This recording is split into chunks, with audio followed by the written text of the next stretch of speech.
morrisville.org/government/live-video. We are happy to have all members of council able to attend present tonight in council chambers. Councilmember Fender will be participating remotely. Council will invoke Rule 19 to allow for her remote participation. Tonight's meeting includes 2 public hearings. In-person public comment will be allowed for tonight's meeting. Public address and public hearing comments were also accepted from 9 a.m. through 3 p.m. today.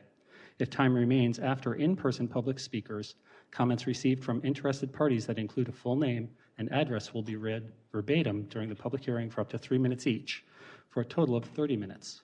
Town Council may choose to suspend some or all of these rules if so desired. At this time, Eric Smith, Town Clerk, will conduct a roll call of council members. Mayor Cawley.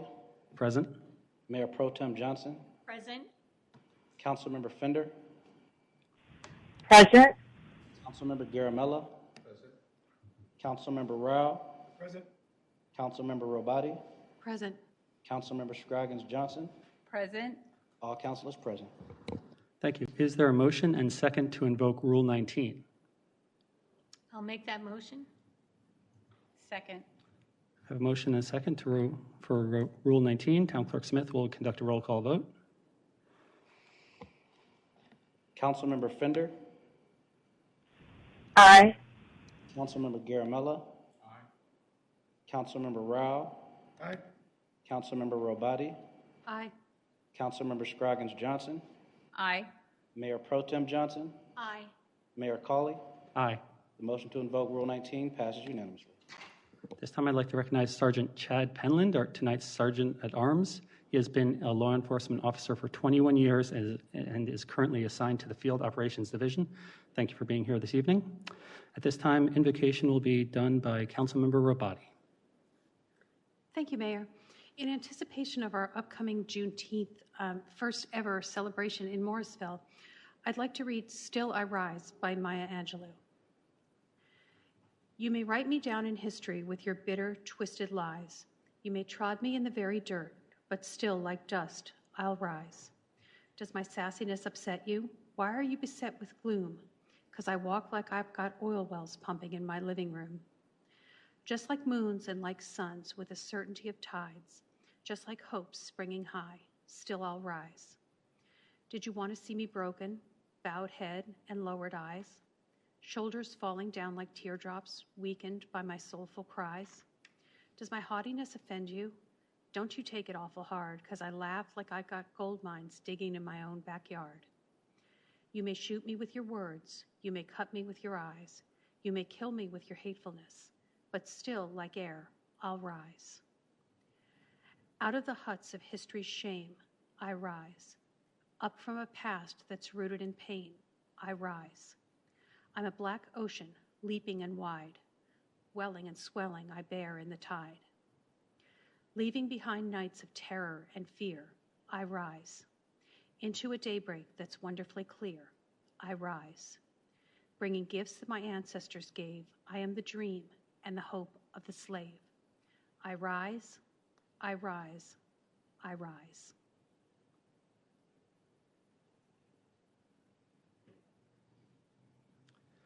Thank you. All who are able, please stand and join in reciting the Pledge of Allegiance.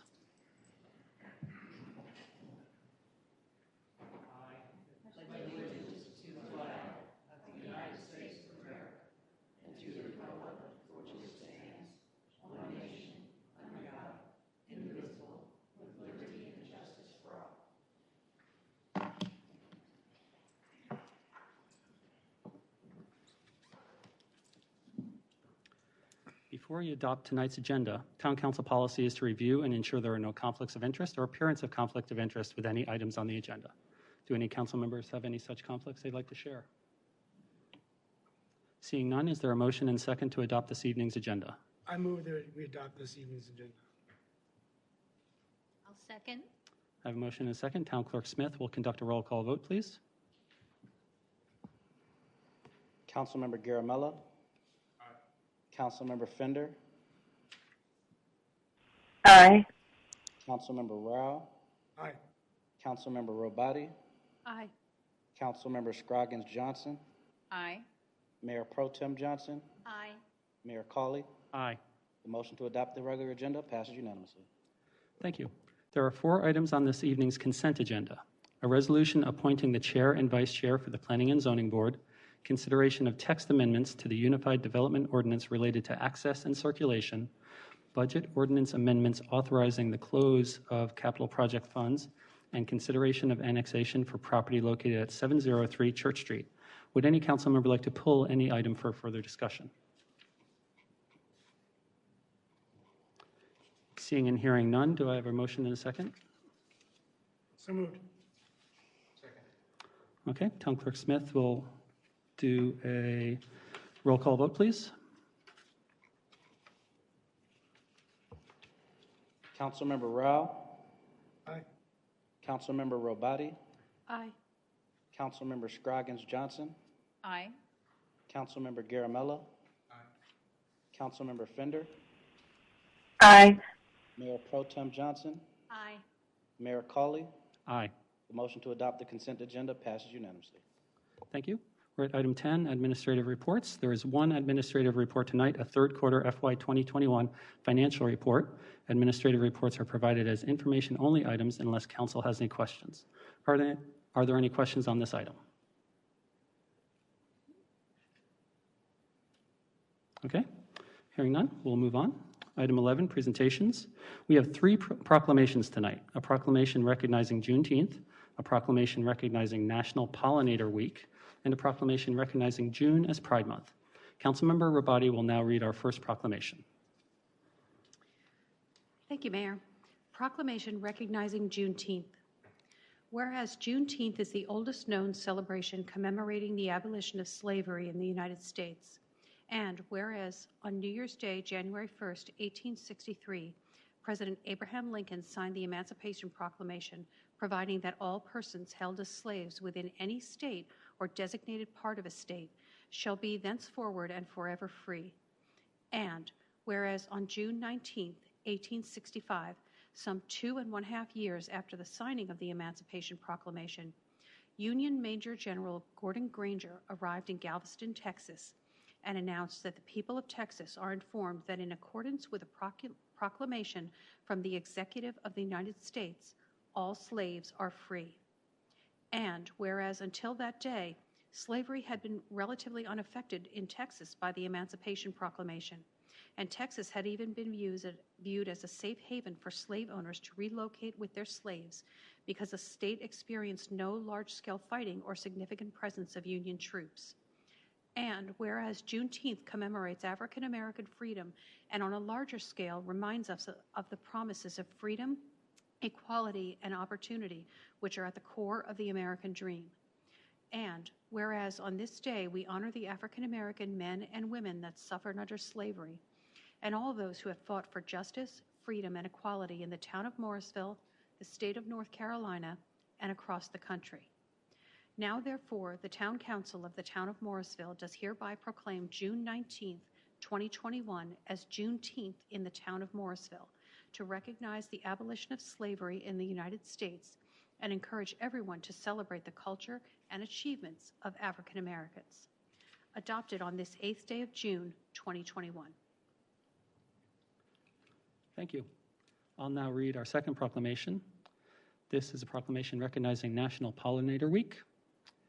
Whereas pollinator species such as birds and insects are essential partners of farmers and ranchers in producing much of our food supply, and whereas pollination plays a vital role in the health of our national forests and grasslands, which provide forage, fish, and wildlife, timber, water, mineral resources, and recreational opportunities, as well as enhanced economic development opportunities for communities, and whereas pollinator species provide significant environmental benefits that are necessary for maintaining healthy, biodiverse ecosystems, and whereas the town of Morrisville provides citizens with education to promote wise conservation stewardship, including the protection and maintenance of pollinators and their habitats on working lands and wildlands, now be it therefore resolved, the Morrisville Town Council does hereby proclaim the week of June 21st through 27th, 2021 as National Pollinator Week, and calls upon all citizens and civic organizations to acquaint themselves with the value and benefits derived from planting native species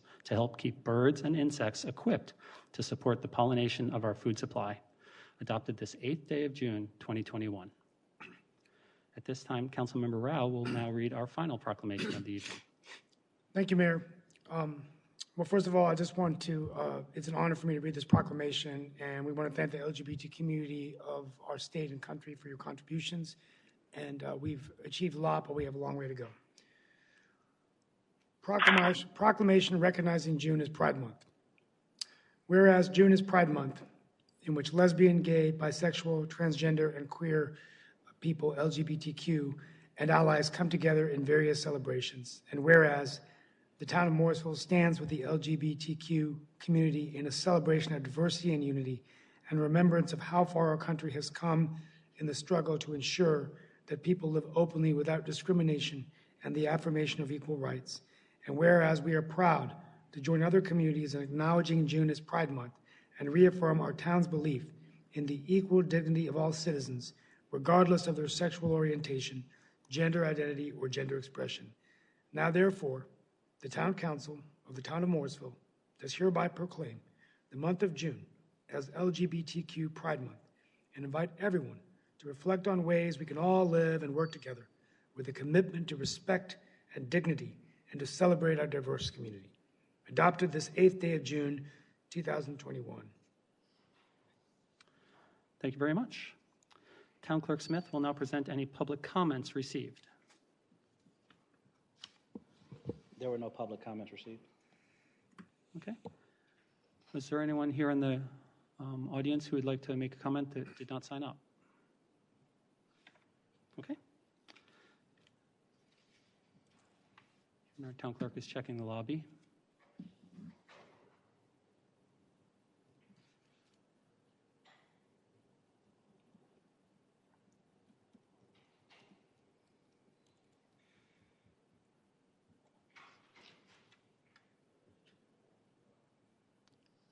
Just hold for a moment.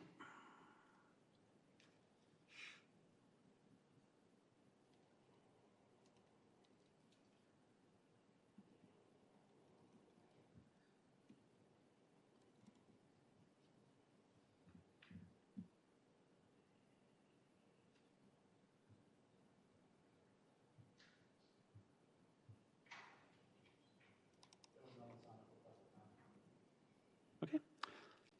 Moving on to public hearing. There are two public hearing items on the agenda: an ordinance approving a zoning map amendment for 1608 Wilson Road in consideration of zoning map amendments and UDO text amendments.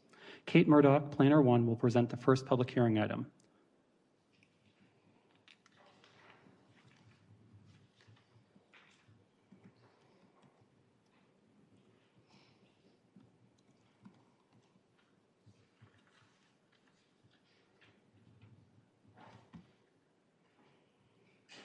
Welcome. Hi. There's a drawer right up underneath with the mouse. Perfect. Thank you. And just click on the link there.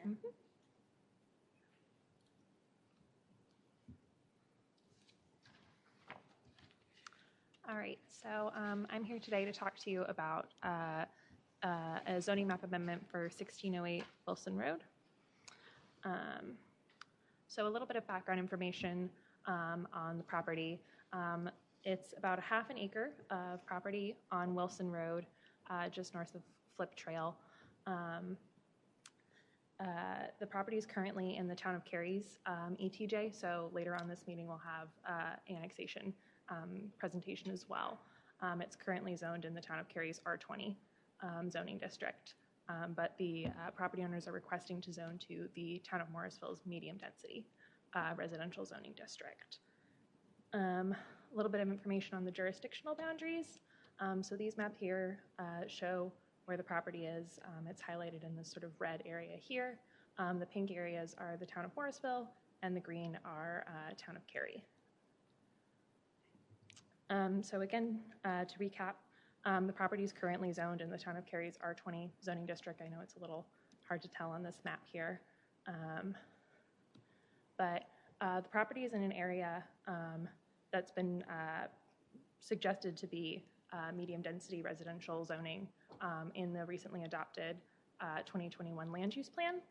And it's surrounded by that, which is why we thought it would make sense to suggest that for the property's rezoning into the town of Morrisville.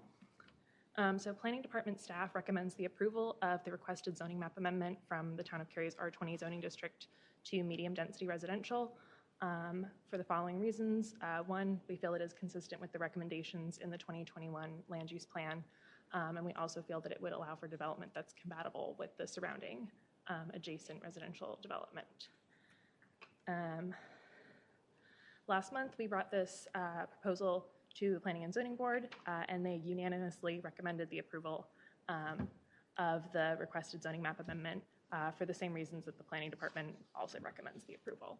And you'll see that in attachment 3 in your packet, attachment 4 in your packet, in the PZB statement of plan consistency and reasonableness of action. So in terms of action items, we just have the ordinance approving the zoning map amendment. That's all I have for you at this point. Do you have any questions for me? I'd like to recognize Councilmember Abadi, please. So if I understood the attachments correctly, this is a request to rezone to Morrisville and to build a single-family house on this property. Is that correct? Yes, that is correct. Okay, thank you. Okay. Without any further questions, I'll go ahead and open the public hearing at this time. So is there anyone signed up for a public hearing on this item? Town Clerk Smith. Yes, sir. We have 4 individuals signed up for a public hearing. The first, I do apologize if I mispronounce the name, Kevin Lowenstein. If you'd like to come up to the microphone, and you'll have 3 minutes. If you could please state your name and address for the record. Kevin Lowenstein, 111 New Rail Drive, Cary. I'm representing my mother-in-law, lives adjacent to the property.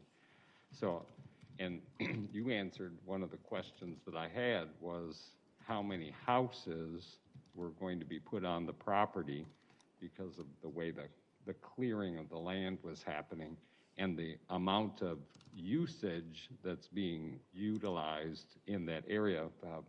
You know, they just built 4 houses on a very small property. So my question is answered. All right. Thank you. Absolutely. Okay. Thank you. The next individual signed up for the public hearing is Brett Page.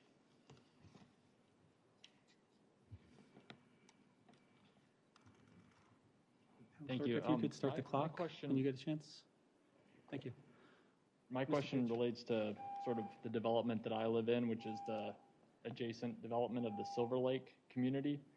And my question / concern was about the drainage there in the ravine that does end up down in our subdivision in a lake, and if there's what would be done about the erosion there and soil ending up down in our community as a result of the development there. I also saw the trees being cleared and just wondered about that myself. Okay. Thank you very much. Our public hearings are not a give and take, but we appreciate your input, and we'll probably ask staff to follow up. Town Clerk Smith. The next comment is from Shirak Radadia.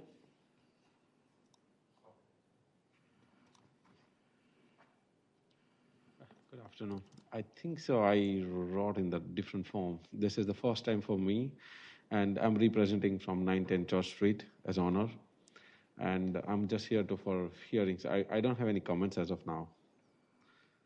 Okay, you want to speak on something else during No. public address? Okay. Yeah. So I think so. There was 2 forms in the outside, so I think so. I misplaced the form. So. You wanted to sign up on the Yeah. second? Yeah. Exactly. Okay. Do you want me to do it now? I'll take it. Thank you. If it makes you feel any better, I also signed that form, so there's a lot of it going around. The same? Okay. Those were all the individuals signed up for the public hearing. Okay. Thank you very much. Any questions or discussion at this time from the council on this item? Councilmember Garamella. Yeah. To the first gentleman's question, right, like, do we have a plan of what they're trying to do in that half acre? Not at this point, not a formal plan. We just know that they plan to build just one single-family home on the property. Okay, just one single family. Yeah. My question was more about the setbacks, if it was more than one or two, so, okay. Yeah. Thank you. I'd like to ask, is there any particular reason why it's going to MDR instead of LDR, since LDR would meet their needs to build one single detached home? We felt that just because the 2021 future land use plan identified the rest of the surrounding properties as medium-density residential, it made sense to rezone it into what the future land use plan is recommending for that area. Medium-density residential still allows them to build just the single-family home, and so we felt that made sense. Okay. Can you explain R20 from Cary? Is that essentially equivalent to low density or very low density? I believe so. Okay. And on slide 4, Mm-hmm. if you could go to that one, please. Absolutely. There we go. So presently, the zoning is LDR all around that, correct? Yes. Okay. So I'd like to have the council consider, instead of bringing this to MDR, to bring it to LDR. Because we were very clear when we did the land use plan that this does not automatically mean that things go to MDR just because the land use plan says so. Absolutely. So that's something that we can discuss. If anyone wants to comment on that now, that's great. Otherwise, I look forward to maybe hearing more from the public on that one as well. Absolutely, yeah. Okay. At this point, sometimes we close the public hearing. We have an update on the 22nd or plan to vote after that. Yes. So I'd like to keep the public hearing open. Sure thing. So people can react to that if that's possible, but I would entertain a motion to close the public hearing if that's the wish of the council.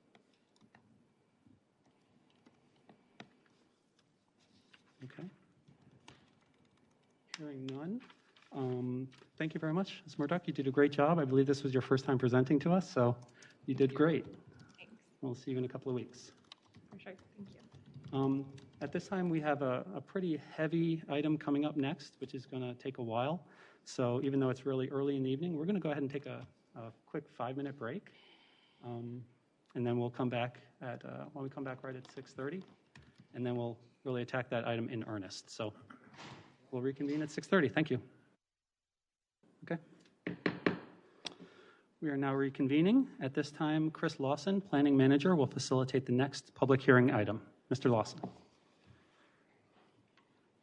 All right, thank you, Mayor. So good evening, Council. Tonight, staff proposes a series of zoning map and text amendments to begin implementation of the land use plan. There's a lot of information I'll try to get through tonight. I really like to format this as more of an informal conversational style. So if you have questions about something, please let me know because there's a lot of information. I'll also be stopping every few slides to hold for questions. So we have 4 zoning map amendments and a series of text amendments. So the zoning map amendments are listed on the slide. They are rezoning the McCrimmon Parkway extension area to the Business Activity Center. They are installing a zoning overlay district in the same area we have titled the Gateway Overlay Zoning District. They are to amend the boundaries of the Airport Overlay Zoning District and rezoning to install the Transit-Oriented Development Zoning District. So the text amendments will establish the Gateway Overlay District, amend site and building design standards for buildings within the Gateway Overlay and the Transit-Oriented Development District, and there are a few various other amendments. So how did we get here, and why am I presenting this to you tonight? Council approved the land use plan in February of this year. It established three sub-areas, 2 of which are being discussed tonight. The McCrimmon Parkway extension opened, I guess this was last year, which opened up large tracts of previously undeveloped land to development. They are all currently zoned industrial management. The land use plan, of course, moves away from that area being industrial management to the Business Activity Center land designation. And then at Council's retreat in February, planning to staff discussed land use plan implementation, and we were directed to begin implementation of portions of the plan. And then the map and zoning text amendments have been refined somewhat by staff to prevent development which may be incompatible with the current zoning and development standards that exist now. Okay, so this slide just provides a general overview of the intent of the text amendments. Again, they are designed to prevent incompatible development or development that's incompatible with the vision council identified in the land use plan. They create building design standards and site design standards which relate to building orientation and parking orientation. Let's see, it establishes the transit-oriented development district, which is currently in the UDO. It's been in the UDO since, I believe, 2009, 2010, but it is not actually implemented anywhere within town yet. So it's what we call a floating zoning district.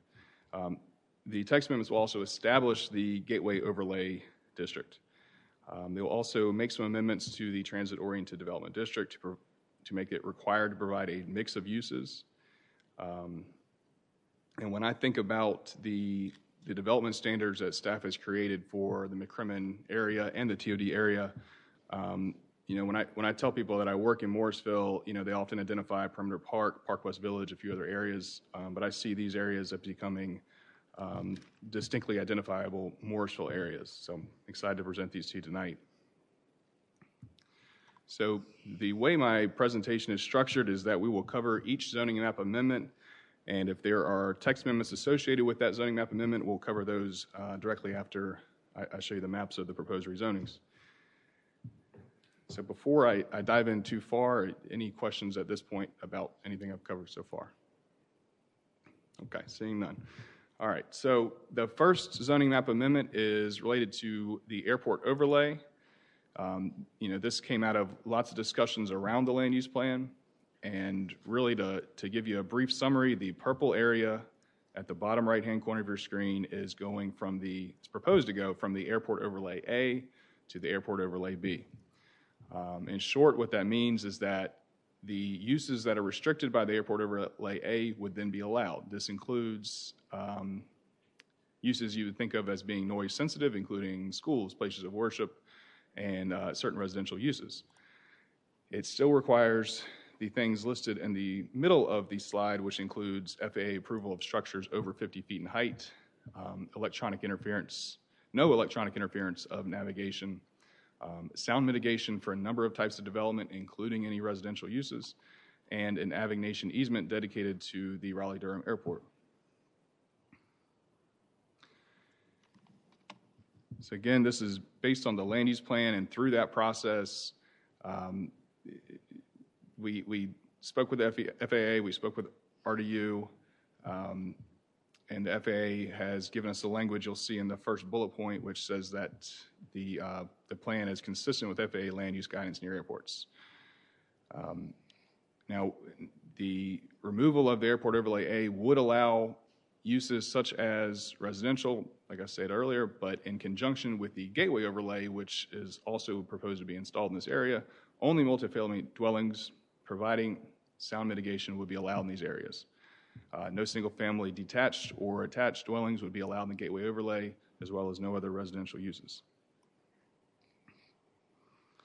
Okay, so as I said, during the land use plan process, and since that it's been adopted, staff has met with RDU frequently about the proposed rezonings. I don't believe that they support all the proposed changes, but staff has worked with them to create certain amendments to help them be more comfortable with the proposed rezonings.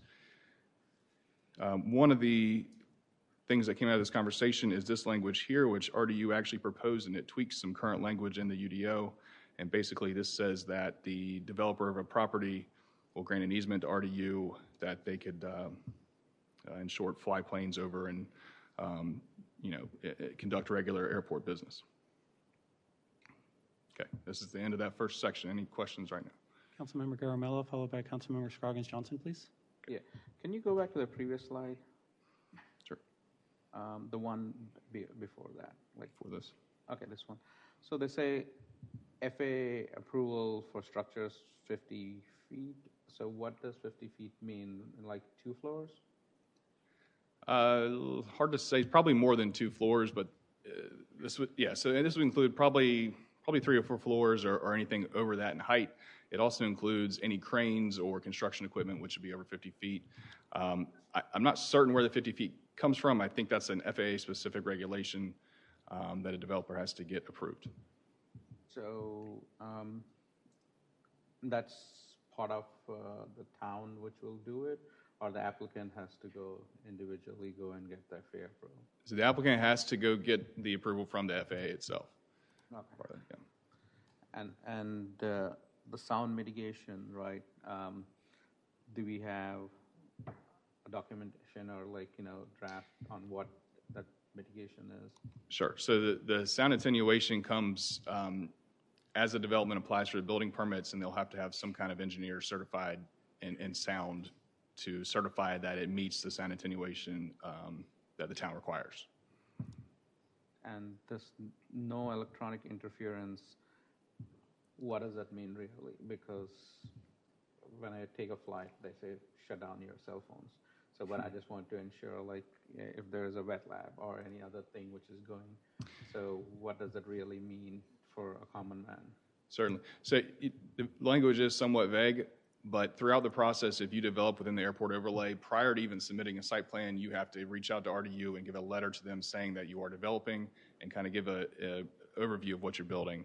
And throughout the process, they'll also grant the aviation easement, which will again be another process with RDU. And really, as staff, we're going to rely on RDU to catch anything that could potentially create that electronic interference or disrupt aircraft communications. But in reviewing the use table and the uses that will be allowed in this area, we don't find that they're any different than really other uses that are around RDU. But we'll really rely on RDU's guidance as they go through that process to catch anything which may endanger any aircraft. Yeah, and then this aviation easement, if you go down to that slide, that was pretty interesting, the one below that.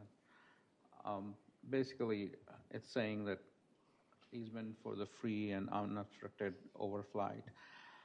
What does it really mean, such as noise, vibration, odor, vapors, or if anything falls from the sky, they're not liable? Is that what it means too? I would not go that far. I would say that Raleigh-Durham Airport's main concern has been lawsuits related to noise, especially single noise events. And their hope is that in getting this kind of language, it would help prevent any future lawsuits against the airport. And I'll say that bottom language in red underlined clearly is new, and that was what was proposed by RDU staff. However, we already do require as a town aviation easements. Just the language is not as clear in the town's UDO. So RDU already has a fairly standard form that they require. This would just help, I guess, beef up the aviation easement from the town's perspective. Okay, thank you. Okay. Councilmember Scroggins-Johnson, followed by Councilmember Rabati, please. Thank you, Mayor. I would concur with your statement about the airport being concerned about noise. I do believe the town council received a letter from RDU authority stating that they wanted several items addressed, including noise attenuation for residential dwellings. Do we have a noise standard or a decibel level that would be a goal or to reach for residential units, whether they're apartments or townhomes? So we do, and I saw that letter that came in from RDU, and they asked specifically for residential uses to be mentioned. In a meeting we had with them, I believe last Friday, we had told them that the UDO already does require for residential, but that we could change it to make it, very, very specific. Let me see. Let me find that page in our UDO.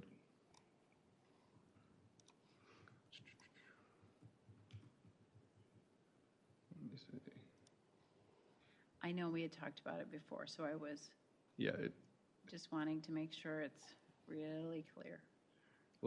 I think I know what it is, but let me pull it up in the UDO just to double check. And then the other question I had was related to commercial buildings. Do we have similar standards for commercial buildings in the overlay, or would the residential be of a higher quality standard? So to answer the first question, it'd be 45 decibels. There are 5 use groups that would have to reach that. It depends on kind of what you mean commercial, but it's generally items, and I can read off a few groups of them: household living, group living. Group living wouldn't be allowed due to the gateway overlay, which we'll get to later. Things such as clubs, schools, places of worship, that would be included. Hospitals, nursing homes, bed and breakfasts, and hotel motels. So other kinds of commercial structures would not have to meet that. And I know that apartments are considered commercial, so it's kind of confusing when we talk about residents and we talk about apartments. So in this case, apartments would not be considered residential commercial. They would be considered the first of the groups, which is household living uses, and that includes any kind of dwelling unit at all. Great. So then my final question is about notification. So how do we ensure that individuals that will potentially rent to a property that is within this overlay would be aware of potential noise hazards? Is there some sort of policy that we would require of those owners to notify within the lease, when the lease is presented, the airport awareness clause?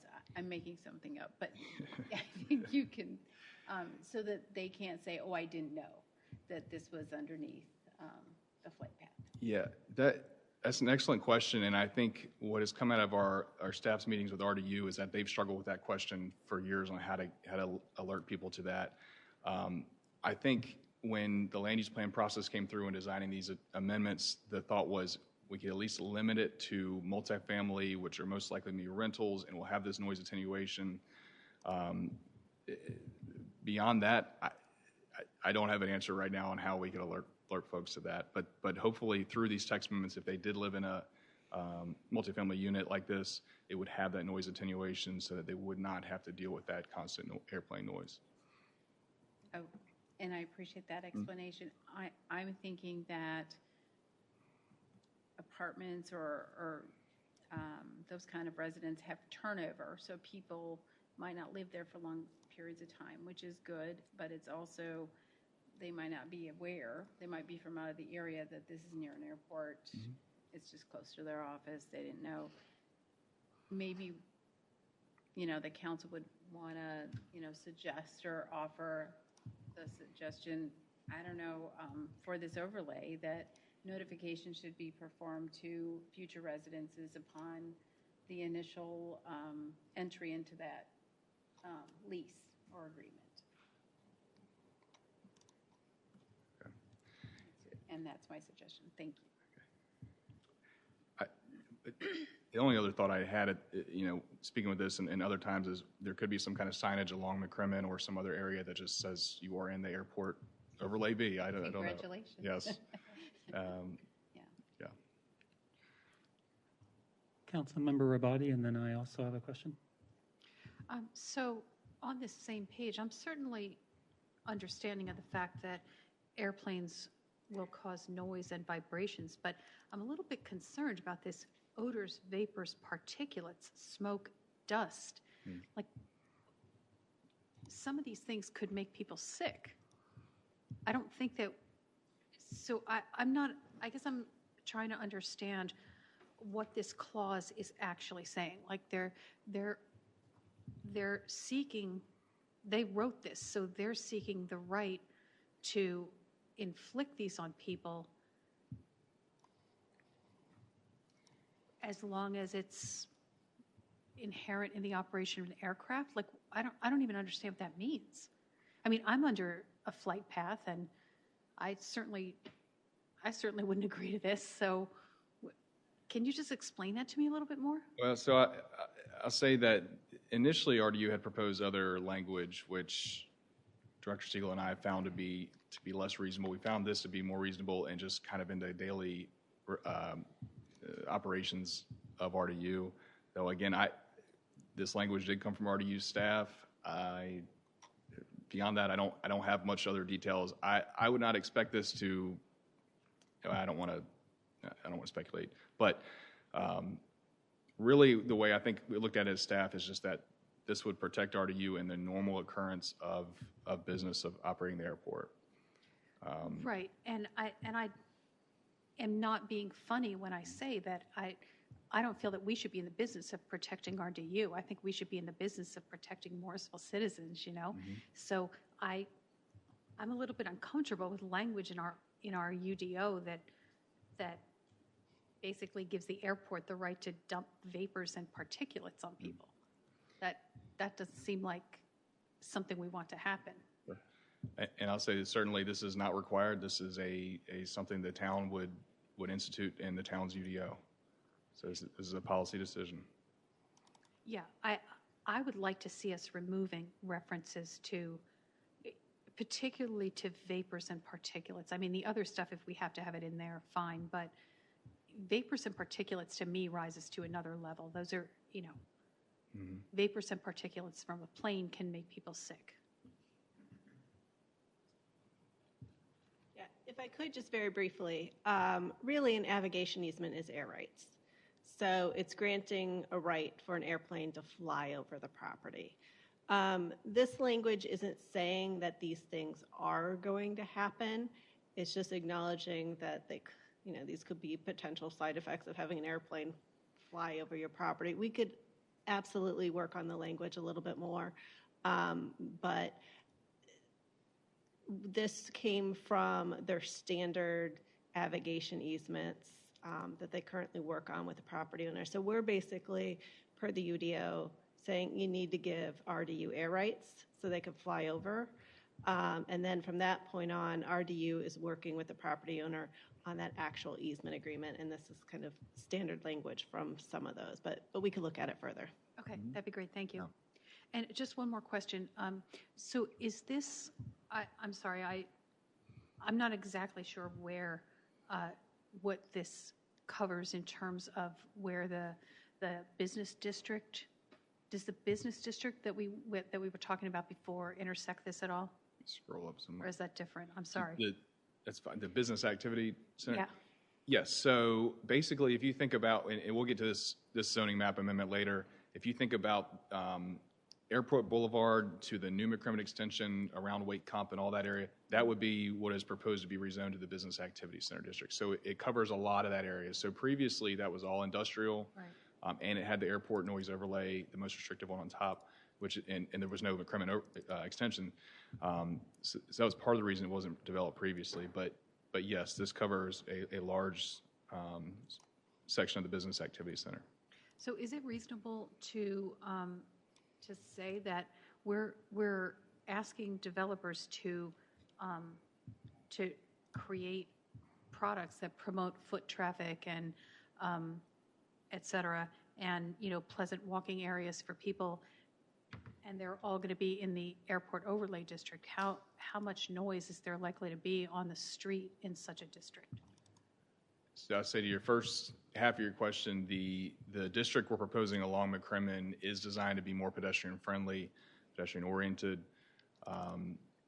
Clearly, it's not going to be a downtown area, but it is designed to be more pedestrian-friendly. How much noise? It's hard to answer. It's going to be noise that you hear basically everywhere else in Morrisville. I mean, it's closer to RDU than even we are here. But it depends on a lot of factors on how much noise and what times of days and things. Thank you. Yeah. Yeah, the new noise maps, I think it should be less than 65 on average, but there'll be single uses that are higher, single incidents, if I recall. So I just want to echo what some of my colleagues were saying about the navigation easement. It sounds like this is just for the developer to sign. I'd also be interested in having it be part of their lease agreement, if possible. When we bought our home over 10 years ago during closing, there was an navigation easement we had to sign, even though we're well outside the airport overlay. So I'd be interested in seeing a copy of that. Excuse me. A copy of that, and to see if it has odors and vapors and particulates. I don't remember it being so, but during closing, there's lots of things, because I'd be interested in only having noise and vibrations listed in our UDO. I think that's reasonable. I think anything else might be a little bit more, and not serving our residents to the extent that we could to protect them.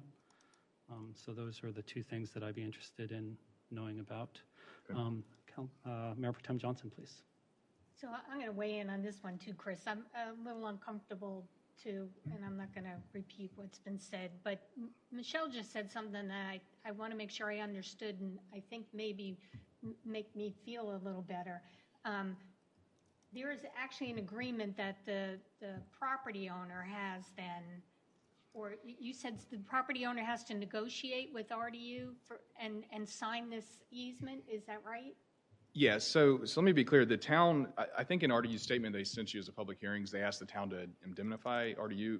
The town would not be involved with this other than to check that the agreement has been signed and is executed. This is an agreement between the private developer and RDU.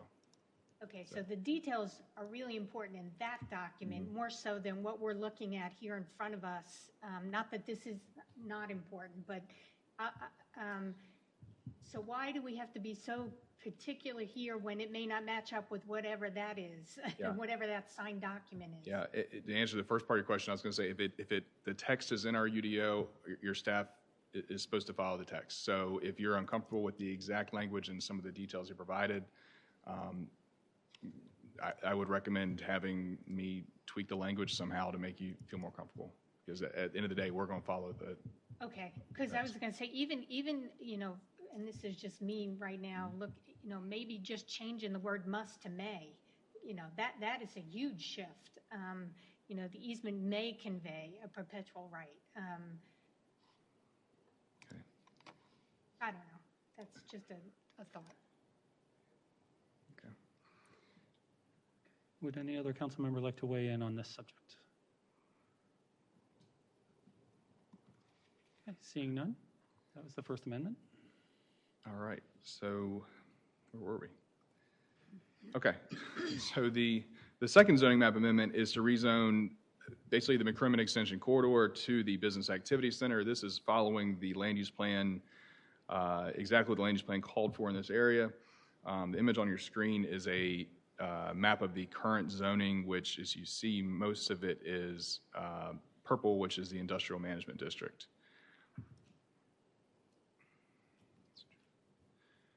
Okay, so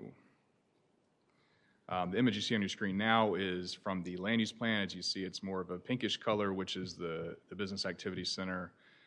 The property right now is mostly undeveloped, mostly because McCrimmon Extension just opened last year.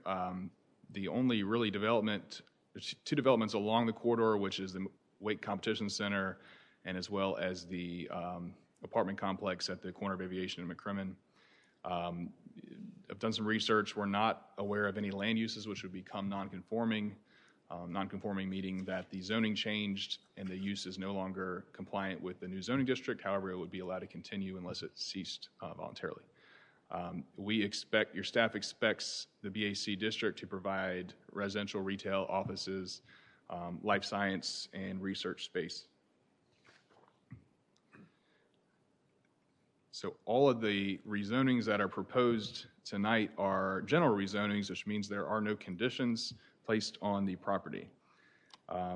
If all of the properties as shown were rezoned to the BAC, it would remove the conditions from two previous conditional zonings. These properties are at the intersection of McCrimmon Parkway, Aviation, and Evans, and the conditions are pointed out to the property that are associated with. Just keep moving here. So there's a few uses in the principal use table that staff is recommending are added. One of these groups are brewery, distillery, microbrewery, winery, and micro-winery. And the thought behind this is that the McCrimmon corridor, at least right now, is kind of organically developing as a recreation-based corridor. We have the Wake Competition Center, and recently an indoor go-kart track and indoor skydiving center were approved to go just south of the Wake Competition Center. So to fit that recreation theme, we propose to add these uses. Staff has also had a great deal of interest from biomanufacturing companies wanting to locate to Morrisville. So we have created a new definition of biomanufacturing, which is separate from the existing manufacturing the UDO has. Also created a new definition of it, I think I said, which will be later in the presentation. And a big reason for this is we feel it met some of the uses or the vision identified in the land use plan. But we've also had numerous calls from companies almost every other day from companies located in the Bay Area of California as well as Boston wanting to relocate their businesses to this area specifically to do some kind of biomanufacturing, other kinds of life science uses. So this use of biomanufacturing would be allowed in the BAC, which is along McCrimmon Corridor, and also in the industrial management districts. Okay, so that is the end of the section of the presentation on the rezoning from industrial management to the business activity center. Okay, I'd like to recognize Councilmember Rao, followed by Councilmember Garamella, please. Thank you, Chris. My question is, because of the life sciences and the adding of biomanufacturing, this could be sort of an innovation district for Morrisville. I know that in North Hills, for example, John Keynes proposed a $1.5 billion innovation district for pharmaceutical life sciences. So this part of Morrisville, based on this, could become that, right? With the lab space, research, biomanufacturing, that's sort of the potential here? I can agree with that based on the numerous phone calls we've received and the numerous meetings we've had from folks, like I said, that, not only in North Carolina interested in this area, many of them probably watching tonight or later on, but also calls from, biomedical firms that are in the Bay Area of California, folks in Boston, really wanting to move to this area, talking about how the Research Triangle, the surrounding areas, are attracting these kind of companies. Okay, yeah, because I think it's just a perfect location because we've had a lot of momentum and we should have John look at this area as well. Hope he's listening, but thank you. Yes, things that companies are telling us is that we're located near an airport, we're located near major interstates, and as well as the Research Triangle, as major universities. So, thank you. Councilmember Garamella, followed by Councilmember Abadi, please. My question is about the Wake Competition Center. After we do this rezoning, it will be non-conforming, right? So tomorrow, if the Wake Competition Center comes back and say, like, we want to cover our soccer fields, and so, or do any additional things, how would that play in?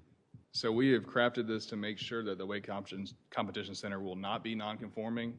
The next rezoning we're going to get to is an overlay that's going to go on this area, and we've specifically exempted, outdoor recreation areas, sports academies, things like that, to make sure that site is not non-conforming, so it can continue to exist and expand if they need to. Okay, that's good. And then I'm really appreciative of you guys adding the light industrial, like the biomanufacturing and the light use of industrial, because I can clearly see based on what you're saying and plus also what I'm seeing in the past rezonings and the companies which are coming, that's a good move. That's really nice. All right. I have one last question about the multifamily in the previously, like BAC. Mm-hmm. What is your definition of multifamily? Is it rental commercial, or can condo is also as multifamily? Yeah, so through our zoning powers as a town, we're not allowed to designate an area for renters or purchasers or property owners. So our definition of multifamily sticks to development on one parcel that is connected vertically or horizontally. But I think traditionally here in town that I've been aware of, it's mostly renter occupied. However, there's nothing that precludes condos from being constructed or owner occupied multifamily.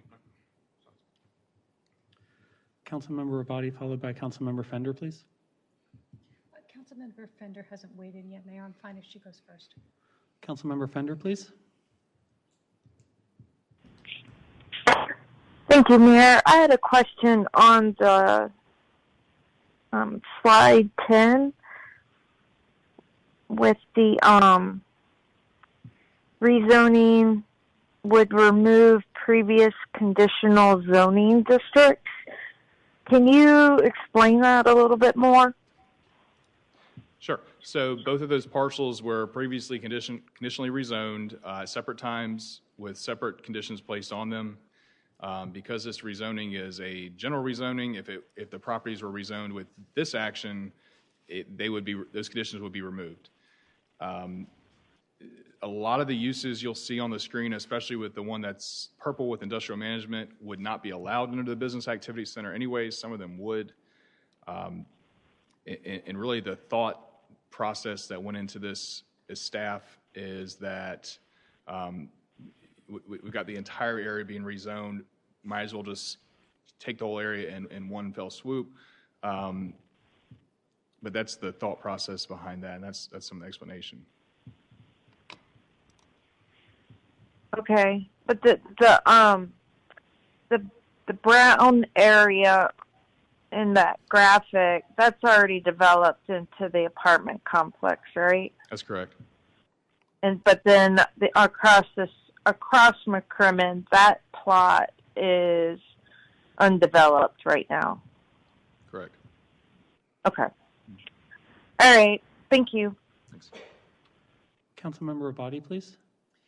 So could you just go over for me again what biomanufacturing entails? Is there hazardous waste runoff?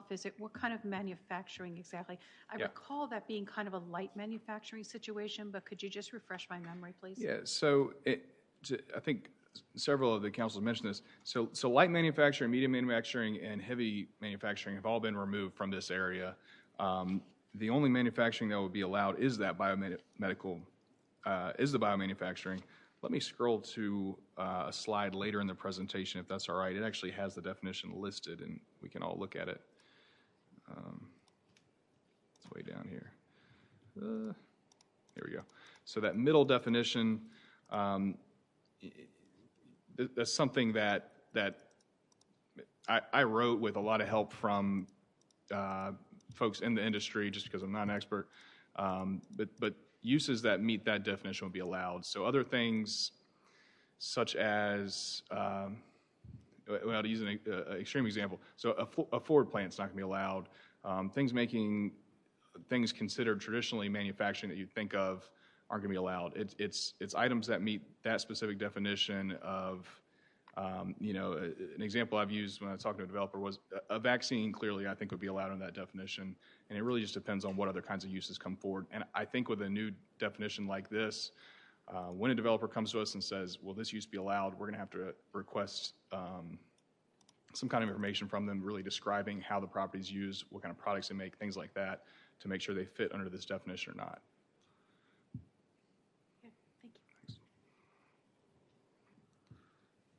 Okay, did anyone else have anything else they wanted to ask about this one?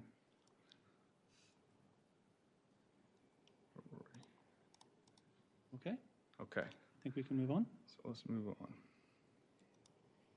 Where are we? Okay. Got lost in my notes. All right, so the third proposed rezoning basically matches the same physical area as the previous rezoning. The same, running from airport to the McCrimmon extension. This one encompasses a little more property just because some of the properties were already rezoned to the business activity center. And this is the what we've titled the Gateway Overlay.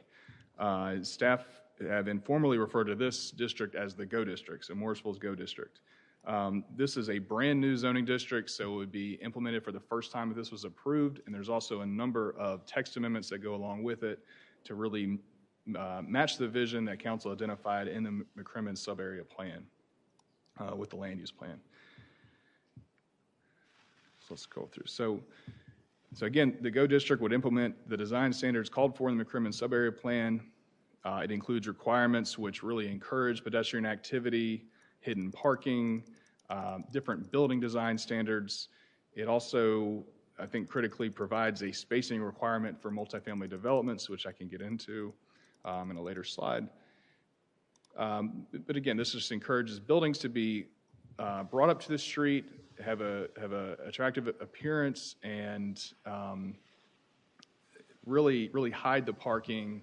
So when you're driving down McCrimmon, you're not surrounded by large asphalt parking lots, but preferably attractive buildings, landscaping, sidewalks, other things like that. So let's get into the text amendments that are related to the GO district. This slide really, like I said, this is a new district. So this establishes the findings and purpose, a few of the more basic things, including setbacks. One item I will draw your attention to is the very bottom bullet point, and that is, what does that say? So multifamily dwellings adjacent to a major or minor thoroughfare. So things like McCrimmon Parkway, other thoroughfares would be, Chapel Hill Road, major roads like that.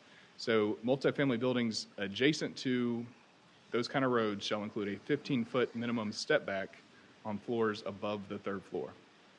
So the intent behind this is, through the land use plan process and other outreach, staff has heard time and time again, citizens driving down the road, a new multifamily building's put up, and all of a sudden they feel like they're driving past a big wall.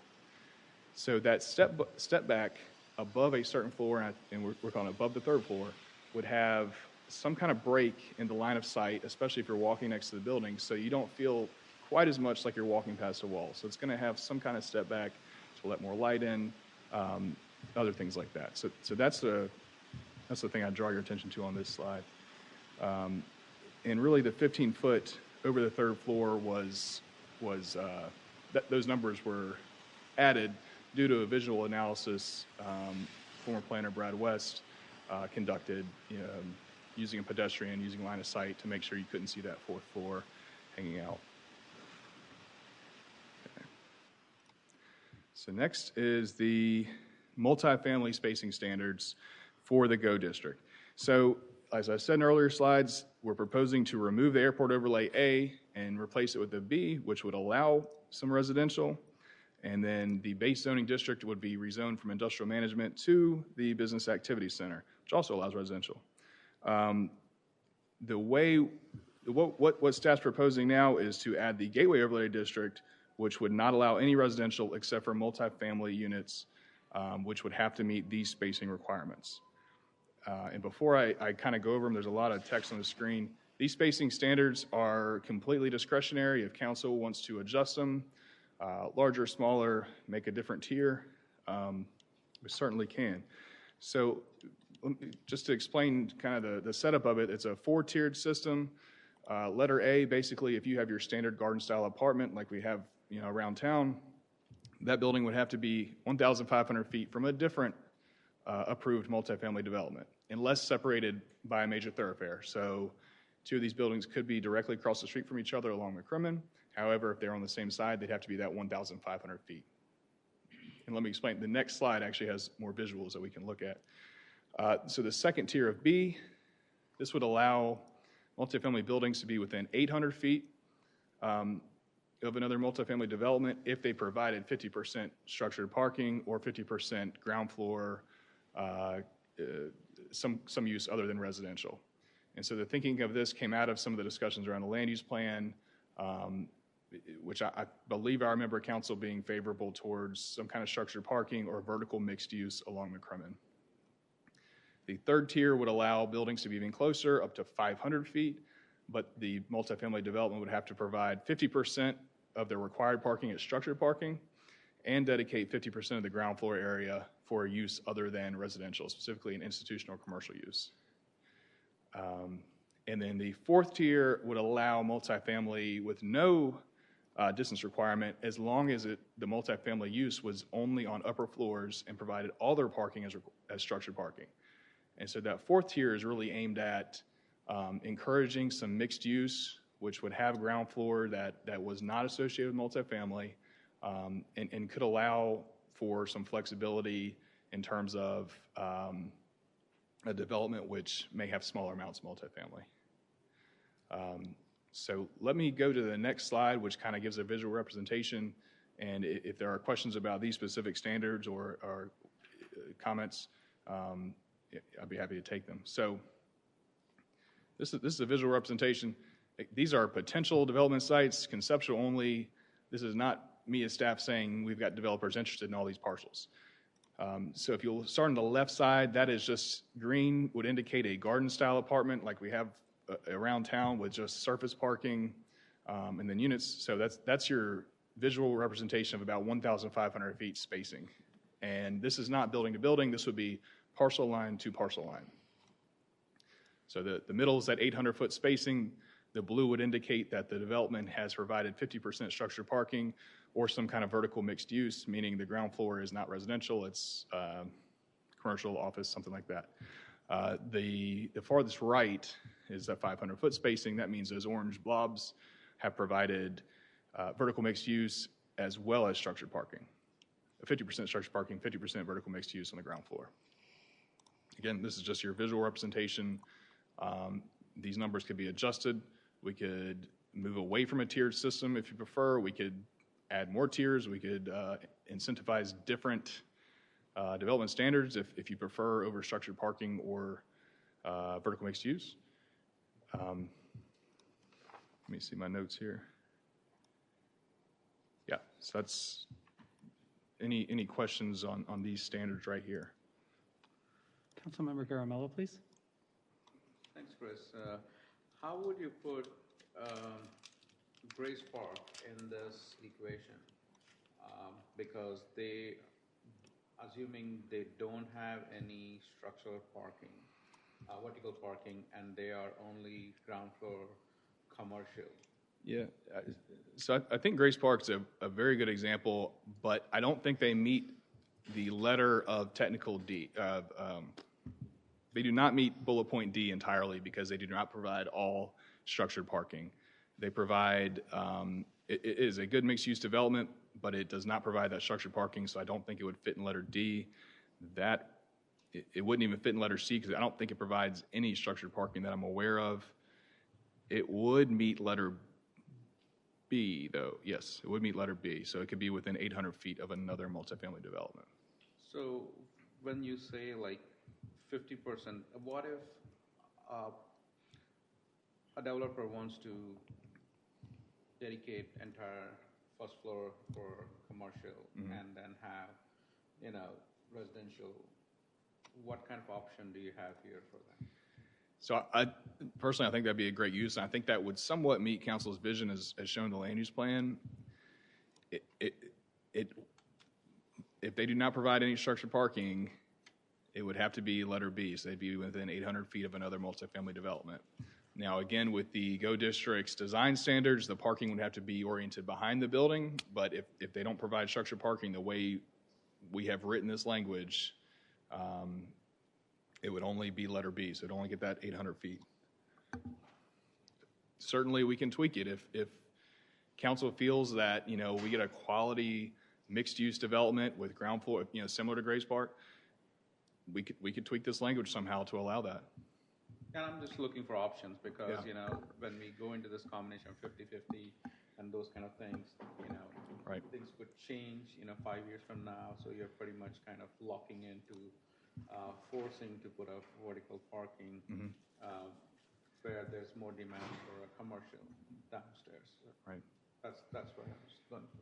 Yeah, again, if council feels that something else should be incentivized, whether it, say you really feel that that vertical mixed use is what council wants in this area, we can tweak these standards. And really, a lot of this came from just me watching land use plan discussions and thinking about things. But again, this is a strictly policy decision. Thanks. Okay, and just to remind everyone, we're still going to be opening the public hearing after this and have an opportunity to have more discussion after that. I do want to say, however, that if you go back to the slide which shows the spacing with the colors, yes. Could you describe what we're seeing there? That's just a small part of the McCrimmon extension, right? Right. So this is I believe it was phase 2 of the McCrimmon extension. So the first phase was between Sheets and Airport Boulevard. That area would not be rezoned as part of any of this rezonings proposed tonight. It would just be the area that is from, Airport Boulevard down to Aviation. That is the area we're focused on with these rezonings. Okay, and yep, so I don't want to go off the reservation there and talk about apartments in that space either. So I was more visualizing the green and also requiring commercial on the first floor. That was my vision for this area, not just incentivizing it, but saying if you want to build, and 5 is a lot, because what would this be? Maybe 300 or 400 units in each? It's probably good. Well, 400 might be a little high, but I'd say yes. I'd say that's a good higher range estimate. Okay, so 300. So that's another 1,500 units in this space. And we're also looking to do some in TOD and our downtown. So I'd actually try to restrict it to a little bit less than those 5. And I also want our vision is for this area to be, we spent $15 million on the roads. It should be for everyone. So apartment buildings and just life sciences is not for everyone. It's not going to be pedestrian used by everyone. It'll be used by the people who live there. So I'd love to see some retail and commercial on the first floors of whatever's built, including the life sciences. I think this could be an innovative place to do that type of vision. I want this to be very walkable. I want this to be a destination for our residents as well. So that's something we have about a month to talk about this as a council. So I just wanted to float that idea out that I thought that was more our vision. Okay. And could I clarify, you prefer along McCrimmon, the majority of those buildings having some kind of ground floor mixed use or vertical mixed use? Vertical mixed use in every building facing the road. Okay. I'd love this to be almost another Main Street of sorts. So that's my thoughts on that. Would anyone else like to comment on the Go District thoughts at this time? Councilmember Abadi. Sure, thank you. Yes, so I would like to incentivize, what I think I heard Mayor Cawley say is that we'd like to incentivize leaving some trees on the parcels, leaving some, I know that it's intended to be a business type usage, but I feel like there's not going to be a tree left over there, you know? So I think that we should be incentivizing. When you talk about people driving down the road and wanting them to see things, you know what people want to see when they drive down the road is trees. So that's what I want to see when I drive down the road. I think we should be incentivizing, part of a tree canopy being left on the property. I'd like to incentivize that. And I'd like to incentivize green spaces too. Okay.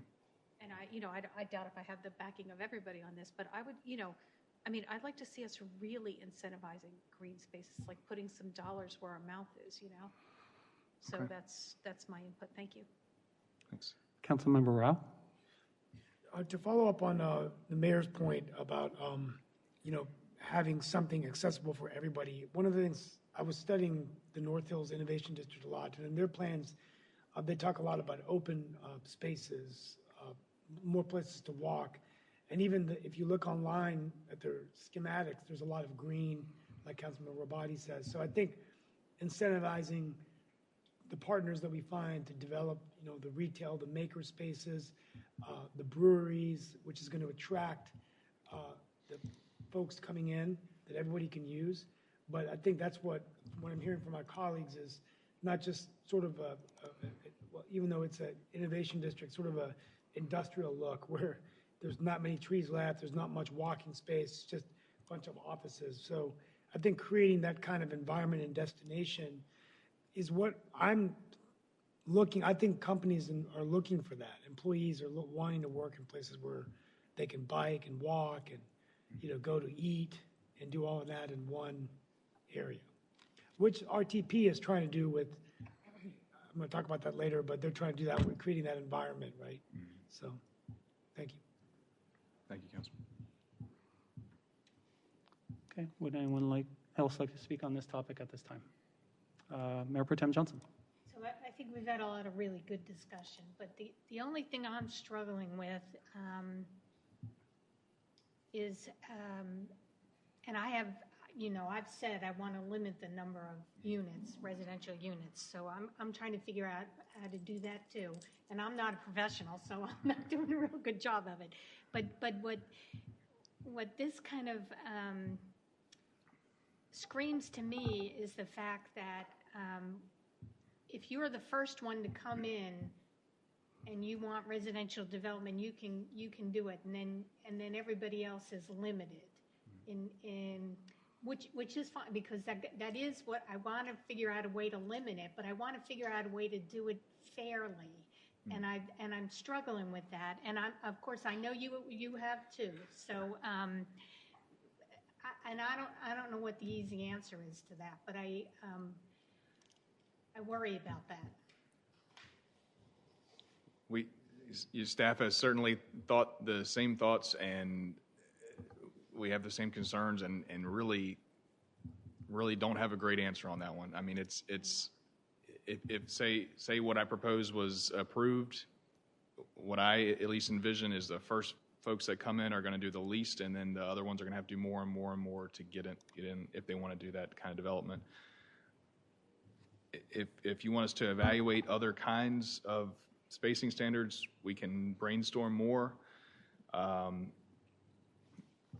don't remember exactly how this came up, but in previous jobs, we've had other uses. Specifically, a job I had in Virginia Beach was a tattoo parlor. It had to be, I think, 1.5 miles from other tattoo parlors, and so you had people calling you constantly, how many feet away am I for this? So I do kind of foresee this same thing happening, but I through all of our brainstorming, we're not sure of another way to go about this. And really, we started at, staff started at, let's just have one set number, and every complex has to be that number away from a different one. And as we thought about it, it turned into this tiered system to allow for some flexibility.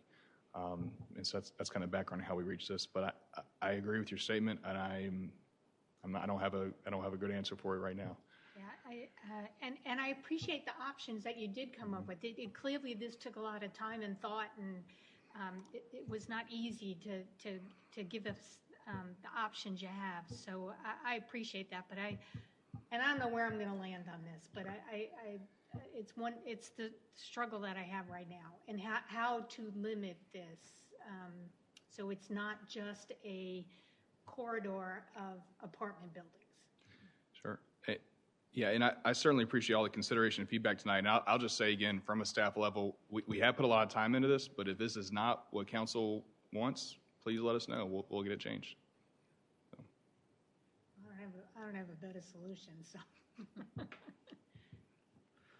Councilmember Fender, please. Thank you, Mayor, and thank you, Chris. I did want to acknowledge my the planning department adding the 15-foot minimum setback on the floors above third floor. I know we talked about that during the our retreat, and that Brad West had brought that up as an idea. So I am very grateful to see it proposed in these amendments. I think that will make a big difference. And then my second comment is that I just wanted to tag on to what Councilmember Robati said and Mayor Colley, that I would like to see more open space, green space, more trees, somehow incentivized, more landscaping between the street and buildings,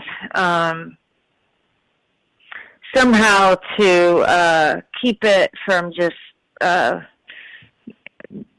all buildings in an industrialized look. So that's all I have. Thank you.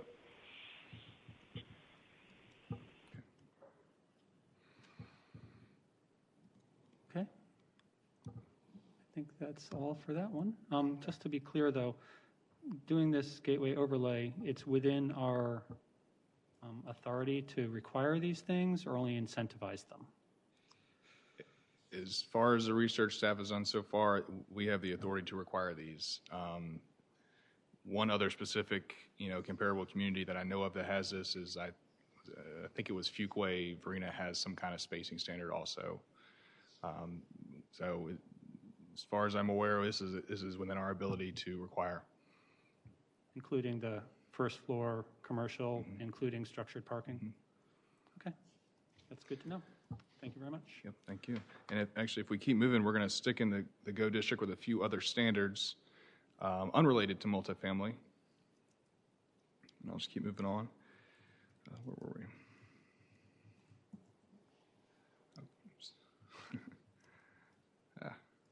Okay, so let's continue with some of the GO district standards. So to continue with that bringing buildings up to the road and kind of establishing that gateway, my mouse is acting crazy.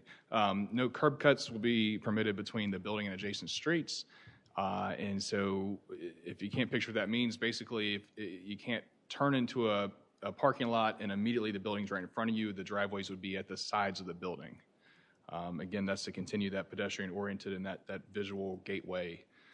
Other standards including loading docks where they can face or they can't face, and then drive-through establishments shall only be allowed to have one 12-foot drive-through lane between the building and adjacent streets. And you can see the graphic that was designed there, and that's, again, to prevent that, to keep that visual corridor and prevent having, some of these restaurants that have 2 and 3 drive-through lanes kind of pushing the building off the street and having cars sitting in a very visible location. So keep moving here. You'll see on the right, it's pretty small, but I've added under the overlay district in the principal use table, I've added the GO district, and basically this slide just prohibits any residential uses beyond multifamily. Okay, so I got a few more slides with the GO district. These are building design standards. Basically, sorry about to sneeze. All buildings shall have a public entrance along a street, common open space, or public recreation area. And I think previously in this presentation, I've kind of identified pedestrian access along McCrimmon, but we also want to encourage, staff wants to encourage pedestrian access to any kind of public open space, common open space, or any other kind of amenity, and that's the reason for these standards. It also makes it so, in addition to the building design standards UDO already has in section 5.9, the GO district would have additional building design standards, which are on the next slide here. Let me go. So again, these are a little small. Let me try to zoom in. Ooh. Okay. So basically, this slide just says that if you do have a multifamily development and it faces a major or minor thoroughfare, it has to be designed in the appearance of a single-family attached dwelling. Really, we're looking for what we've called a row home style development, so it has to have porches, stoops, landings, and this is all related to trying to get a building product that you're not going to see in every other Western Wake County town. We're looking for, we again staff, we're looking for a higher quality product that is going to be more visually appealing and is not just going to be another garden style multifamily site that you drive by. It looks like every other one. If you'll also see under number 2, I'm going to zoom in just so we can see it. All restaurants, bars, lounges, or eating or drinking establishments, breweries, facing a major minor thoroughfare collector street must have patio or rooftop seating along no less than 65% of their building frontage along the highest classified street. So if they're on a corner, it only has to be on the one that has the most traffic. And I think this really, if I remember back to Brad's presentation at Retreat, I think this came specifically from council wanting outdoor areas, wanting places to be able to go sit and eat. So we included patio seating as well as rooftop seating. I'm not aware of much rooftop seating in Morrisville, so I hope that option is taken advantage of if it's approved.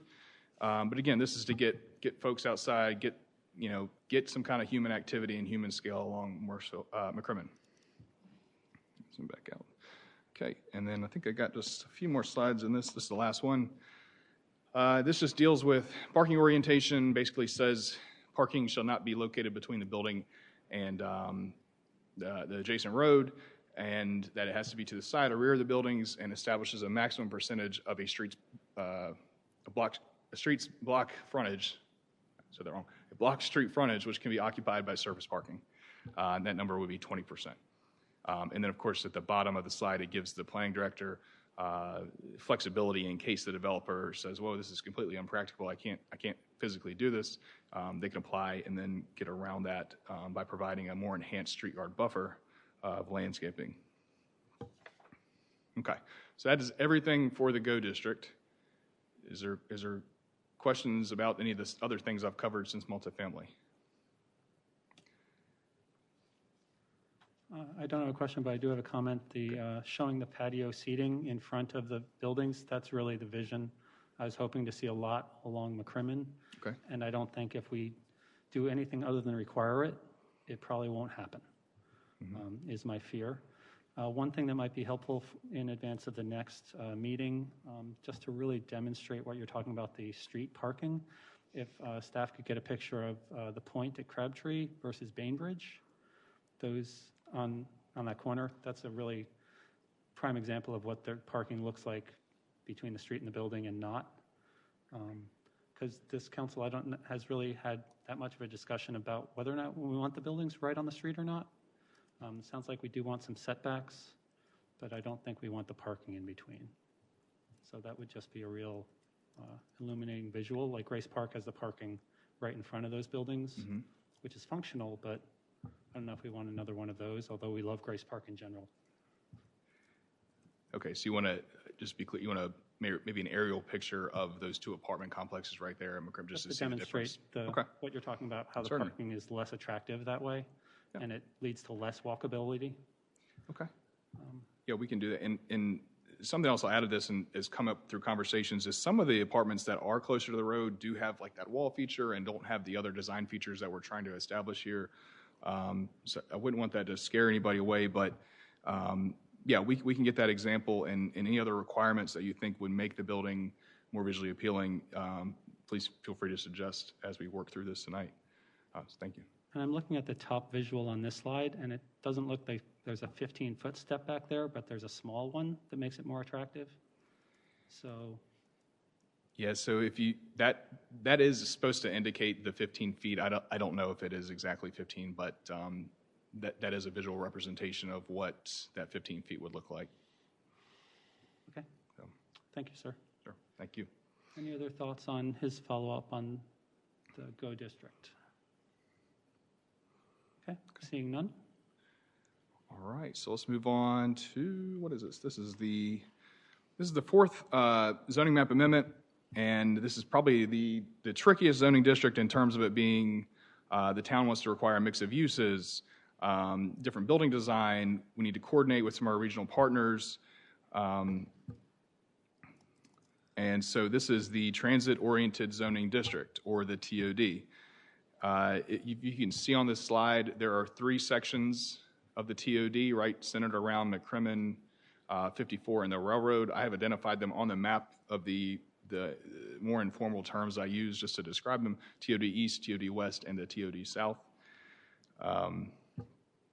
So there's a few, I guess we can call them pros and cons, depending on your viewpoint to rezoning all 3 sections at this time. I know the land use plan was focused primarily on the TOD East, but due to some of the factors since the land use plan, including different calls about the sites and the uses that the current TOD West and South would allow in terms of redevelopment as industrial-based sites, staff felt it was best to at least propose rezoning all 3 sites this time.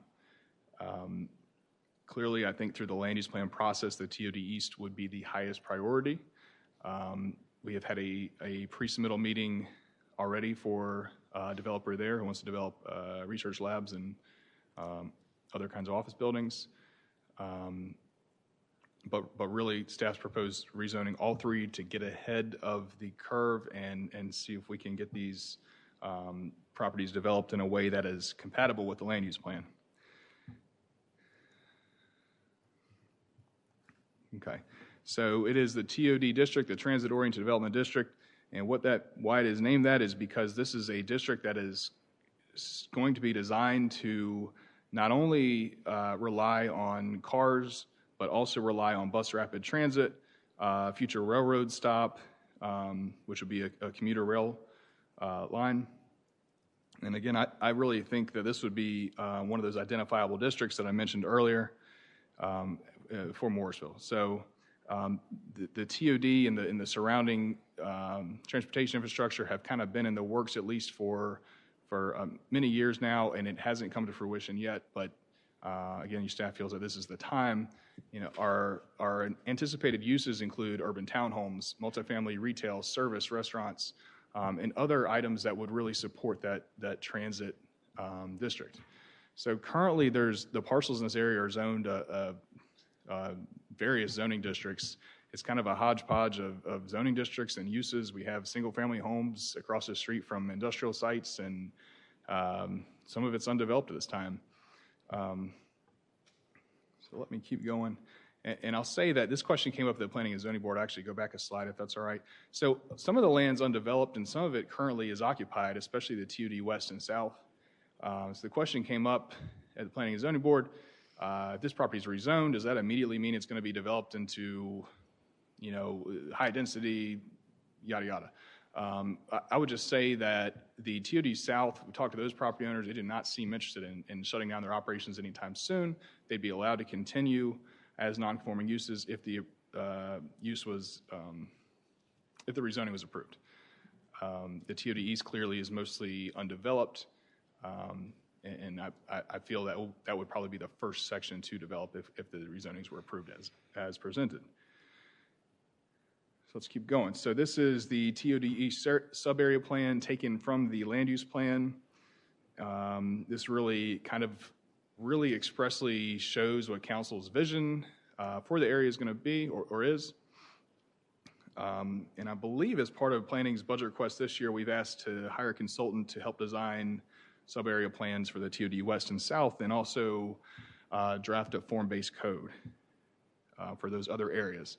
And the reason I wanted to bring that up was because, I do remember a lot of this discussion at the retreat in February, but if the property is rezoned now, we just want to make council aware. So if the property is rezoned now and we don't have all of those things in place, it could be developed and we could be halfway through that process. On the flip side, if the properties remain the zoning it is now, we could still be working through getting a form-based code designed and added to the UDO, and the property could be redeveloped as an industrial type of use or some other kind of use that doesn't meet the TOD vision at all. So I guess what I'm trying to say is to go back to that pros and cons or that this value-based decisions, what does the council want this area to look like? I know we have it from the land use plan, but there's just a lot of moving parts for this area. So I kind of wanted to say that before we move on to some of the other standards. So let me move into the text amendments related to the TOD. So again, we've changed some things. So the TOD is existing in the UDO. It has just never been implemented on the ground anywhere in Morrisville. Chris, if I can interrupt you real quick before we get into the details of that. I think Councilmember Garamella had a question on what you've covered. Yeah, Chris, we see a vision for TOD East, but I know the West, when I joined the council, there was plans for it of how the vision was set. If we do this rezoning, does that mean someone could come and start developing it where our town-like vision is taken away to do something else? I'm trying to understand what are the rail guards that we can put in place, especially TOD West. I know East is same thing with East is okay, but we know who are coming there. And South, as you rightly said, that whatever that the brick place, I don't think that's going to go away in the next 20, 30 years because they have the rails and everything that is connected to it. So why are we even targeting that particular area when we know that guy is not going to even move there for decades to come? Yeah, so I'll say that I think to answer your first question is that if it stays zoned like it currently is, then nothing is stopping someone from coming in and redeveloping it as an industrial site. I think the second part of your question, why? My first part is like, I'm okay to rezone it, but how do we ensure that our vision is part of that? Because we have actually spent so much time on the Macroman side, but we really did not focus on this, because this, especially TOD West, you'll have a train station and all the blows and whistles that we want to see that by just rezoning it to, to the BAC, then are we missing out on the vision that we want to project? Let me try to answer. So I'll say, let me back up. So the TOD had been in the UDO for a long time, and for at least probably 10 years at this point, maybe longer, and in the town's plans. I think during that time, the hope from planning staff was that a developer was going to find out we had this great district and this vision for this area, and they were going to submit for conditional rezoning, and we'd really get to work with town council to work out those finer details like you mentioned. At this point, that has not happened. We have developers calling about developing it as is. And so why we're moving forward now is to really try to reach that vision, knowing that it's not going to be perfect the way it was identified with a conditional rezoning or could be worked out. But to go ahead and get the zoning in place and to mitigate any kind of negative externalities which adjacent residents might have. Later on in the presentation, we again as staff have worked through a number of design standards, use standards, to try to meet that vision as much as possible prior to getting a consultant to write a really detailed form-based code. From a planning perspective, the TOD is going to be, it's everything as far as a planner thinks is cool. It's got the different kinds of transportation. It's got pedestrian orientation. It's got a mix of uses. And it is kind of in a central area of Morrisville. I still don't think I answered your question. No. I'll tell you where I'm going with. Okay, say TOD West, we rezone it. I know the land is owned by a single owner. Mm-hmm. He will basically subdivide into 20 pieces and then start selling it off. And then you have multifamily popping up, which is by right. It is already BAC. How would you then stop like all the restrictions that you're putting, like 1,500 and 800 on the Macroman, that you can do these things on that area? Sure. So this area is going to have different requirements. So whereas McCrimmon, I think council's vision was to really separate that multifamily, the TOD as a transit-oriented development district will not work if it is spaced out like that. It has to have that kind of crucial kind of, I hate to say density, because it's not just going to be residential, it's going to be a mix of different uses, people coming and going. What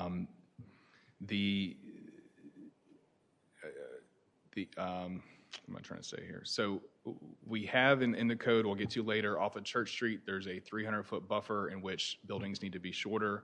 We've allowed townhomes there to kind of give a buffer from the other neighborhoods.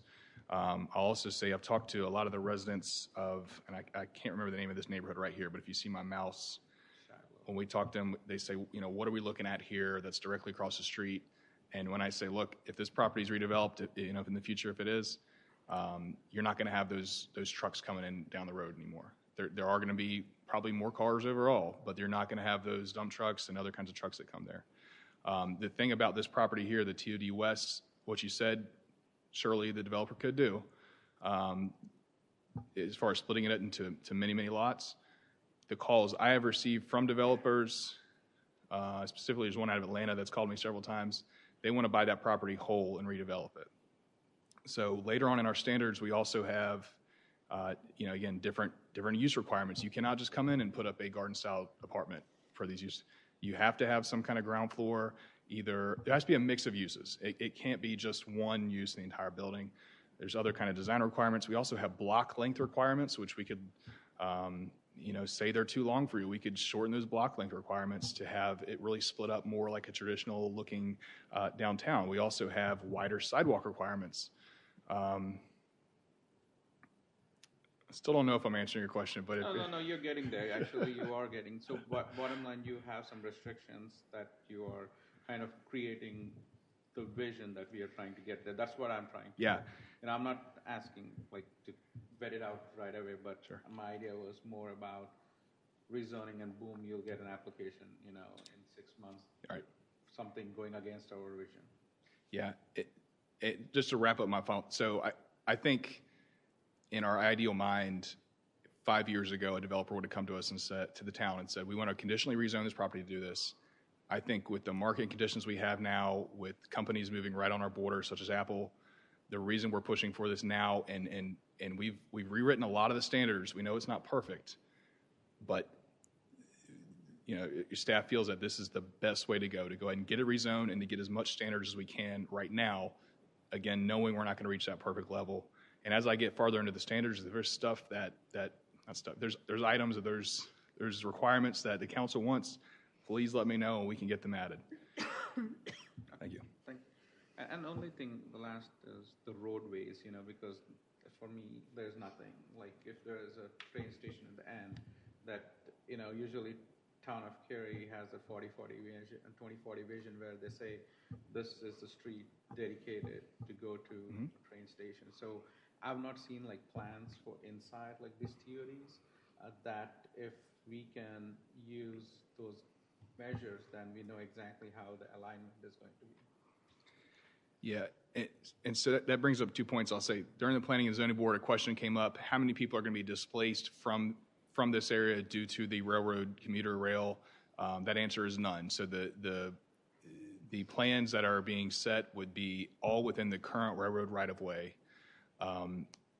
The next point you made, there are a number of road improvements that are shown on the town's comprehensive transportation plan, including the widening of Chapel Hill Road down to Perimeter Park, its intersection with Perimeter Park. There's also the McCrimmon flyover, which will, if you see right where TOD South is written, basically McCrimmon is going to separate from where it is now, rise over the railroad tracks, and meet back in this area. I don't know if I described that very well. Basically, it's going to rise up, go around the sheets, and come back down onto McCrimmon so that traffic would not have to sit at that intersection where you get the railroad track and the stoplight, and some lanes are one lane, other ones are multiple lanes. As far as where the stops would actually go in these areas, there is bus rapid transit that is currently being planned. I think a few of those stops are identified, maybe. And the railroad station itself, I don't think it's been identified if this is going to be just a stop or an actual station. But if I scroll back up a few slides, that was the wrong way, sorry. If I scroll here, there is our land use plan at least identifies some kind of areas within the right-of-way existing that could be, say a full station's not built, it could be a stop for the commuter rail where folks get out to. A lot of that is going to be handled by, what's the organization, Go Triangle, as they formulate their final plans for the commuter rail. Thanks, Chris. Okay, Councilmember Scroggins-Johnson. Thank you. Chris, this is why I came tonight, is this section of the zoning map. The TOD area is very exciting. There is a lot to offer, and I'm really pleased to see that you're looking at expediting the rezoning of all 3 sections. I do think we are in a time crunch. We're seeing rapid transformation around the region after Apple, after a few other major employers have decided to land in this area. We need to protect this vision because this is a perfect spot for a vibrant area that will offer residential living and mixed use, and also be next to Wake Tech, which is one of our key assets in this area as well. It would be nice to see a station, and we need to leave that flexibility open. Of course, we don't have a full say. That is, there's a oversight as to how that would unfold, but we can certainly make it very welcoming so they can opt in for Morrisville kind of thing. So I really do want to say that I was curious about the flyover and whether they have purchased, right of way already, how far that, project is, because there is some give and take with the flyover and this rezoning. Yeah, as far as the flyover timing, I'm going to look towards to Ben back in the room. 2022 is when construction is supposed to start, and by that time they'll have right away, but right away doesn't seem to be acquired at this point, as far as we know. Okay, he's nodding his head yes. So. Very good. I know you have a lot of good information, so I don't want to hijack that too much, but I just wanted to let you know that I really like the fact that you brought all three areas together. Thank you. Thank you. Thank you. Councilmember Rabadi, please. So TOD West and TOD South both back up to Church Street. Church Street is the back border of both of those parcels. So you're talking about a lot of development. I mean, not even considering the town center at this point. You're talking about a lot of development backing up to Church Street. And you're talking about a lot of development on the other side of Church Street too. So at what point are we going to have to talk about widening Church Street? Because I'm a little bit concerned about this because I feel like there's going to be a great big apartments over here and then there's going to be a town center over here and there's going to be this little 2-lane road down the middle. And what's your plan there? So I'll start by saying Church Street now, and I take a walk often at lunch here, you got cars flying down Church Street to get to Morrisville Carpenter. Part of that's going to be, so when Morrisville Carpenter's finished, there is going to be that you can't take a left out of Church Street onto Morrisville Carpenter. So I expect some traffic to be delayed. The second item I'll say is that we hope a lot of people that live here are going to take the transit. Now, clearly, we're still a heavily car-using society. There can be a lot of cars. But by the time this is developed, we're hoping that the McCrimmon Flyover is going to be finished, that Chapel Hill Road is going to be widened down to Perimeter Park, that these bus systems in play are going to become in play. As far as Church Street, the CTP, the Comprehensive Transportation Plan, does not call for it to be a 4-lane road both ways. I believe it calls for Church Street to be widened to have a the lane where you can turn both ways in the middle. It is also a DOT maintained road, which makes it a little more difficult. But as far as I know at this time, there's no plans to widen Church Street. Now, as traffic levels change, I'm sure that could be adjusted, but I do not foresee it being widened at this time. So I would love it if everybody would take public transit. Having said that, I won't take public transit probably. Just being realistic, I think that we're talking about a lot of development here, and it would be great if all the developers would wait until the flyover was in place and everything. But I honestly, I don't see that happening. Like if we rezoned it tonight, I think they'd be in there tomorrow. So. I mean, I just want to make sure that we're thinking about this kind of thing and that we're prepared for the fact that you're talking about a lot of development, you're talking about a lot of residential there. And I would be astounded if 2/3 of those people didn't drive everywhere. Mm-hmm. So, I mean, we already know that traffic is one of the 2 biggest problems in Morrisville. So I think before it's hard to know what to do because, of course, we don't want somebody building a big industrial thing there. Mm-hmm. Like, I don't want that either. I want the transit-oriented development to look the way that we planned it to look. But at the same time, we don't have the infrastructure to support that. Mm-hmm. So... Yeah. I don't know what I'm asking. I guess I'm making a statement. We don't have the infrastructure to support that. So what's our plan there? Yeah, and I agree with everything you've said. And even the railroad corridors, it's not going to be built tomorrow as a commuter rail. The only thing I'll say is that when I have talked to residents, again, I think I said this earlier, yes, will there be more cars on the road? Most likely, yes. But will we remove some of that heavier truck traffic at the same time? Will the town remove that through the rezoning? Yes. I mean, that may be true of the people that live right there. Mm-hmm. But the people that I'm talking about are the people like in my neighborhood that don't live right there, that never see those trucks, right, and are going to have tons more people trying to get onto Morrisville Carpenter Road and McCrimmon Parkway, and Sure. those are the people that I'm specifically concerned about right this Yeah. minute. Well, and something I will say, and I hope I don't overstep my boundaries here, but the transportation plan can be amended. We can look at that. It was adopted, I think, 2 or 3 years ago. It is possible with changed site conditions to amend that if council wants also. But if I could say, the development around us is coming. There's going to be more traffic either way. I know that's not a good rationale for it, but it is coming. These road improvements hopefully are coming too. We'll see what happens in the future. And really, you're right. Developers are not going to wait for McCrimmon flyover to finish.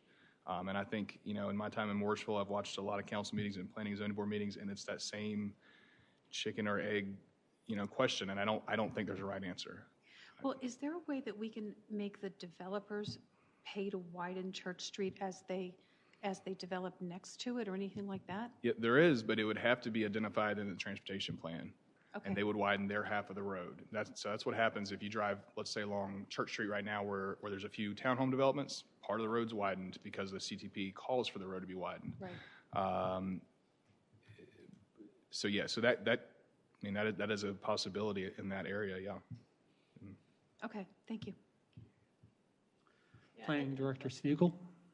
Thank you, Mayor. And just very briefly, we really wanted to have this discussion with you. I know we talked at retreat about going forward with all 3 areas, but as Planning Manager Lawson said, there are definitely pros and cons. I think when we look at TOD West in particular, we recognize that we have a booming life science industry, which is great for the community in a lot of ways. But life sciences, biomanufacturing, research lab, all of those are permitted by right on this property right now. And so, we're recommending going forward with TOD West right now, really to protect this area, because anyone could come in and file an application tomorrow, and you wouldn't have a TOD West. That being said, to Council Member Garamella's point, we're a little bit ahead of where we would normally like to be because we don't have a small area plan for this side of the street. So we're proposing code that hits a lot of those great things that Chris was talking about that us planners love, but doing it ahead of the small area plan. So it is a little messy, but just, those life science uses, they bring a lot of traffic with them as well. So when you think about the site potentially developing under IM, you're potentially looking at a lot of traffic coming to the area as well with that. So I just wanted to mention that. Okay, thank you. Councilmember Rao, please.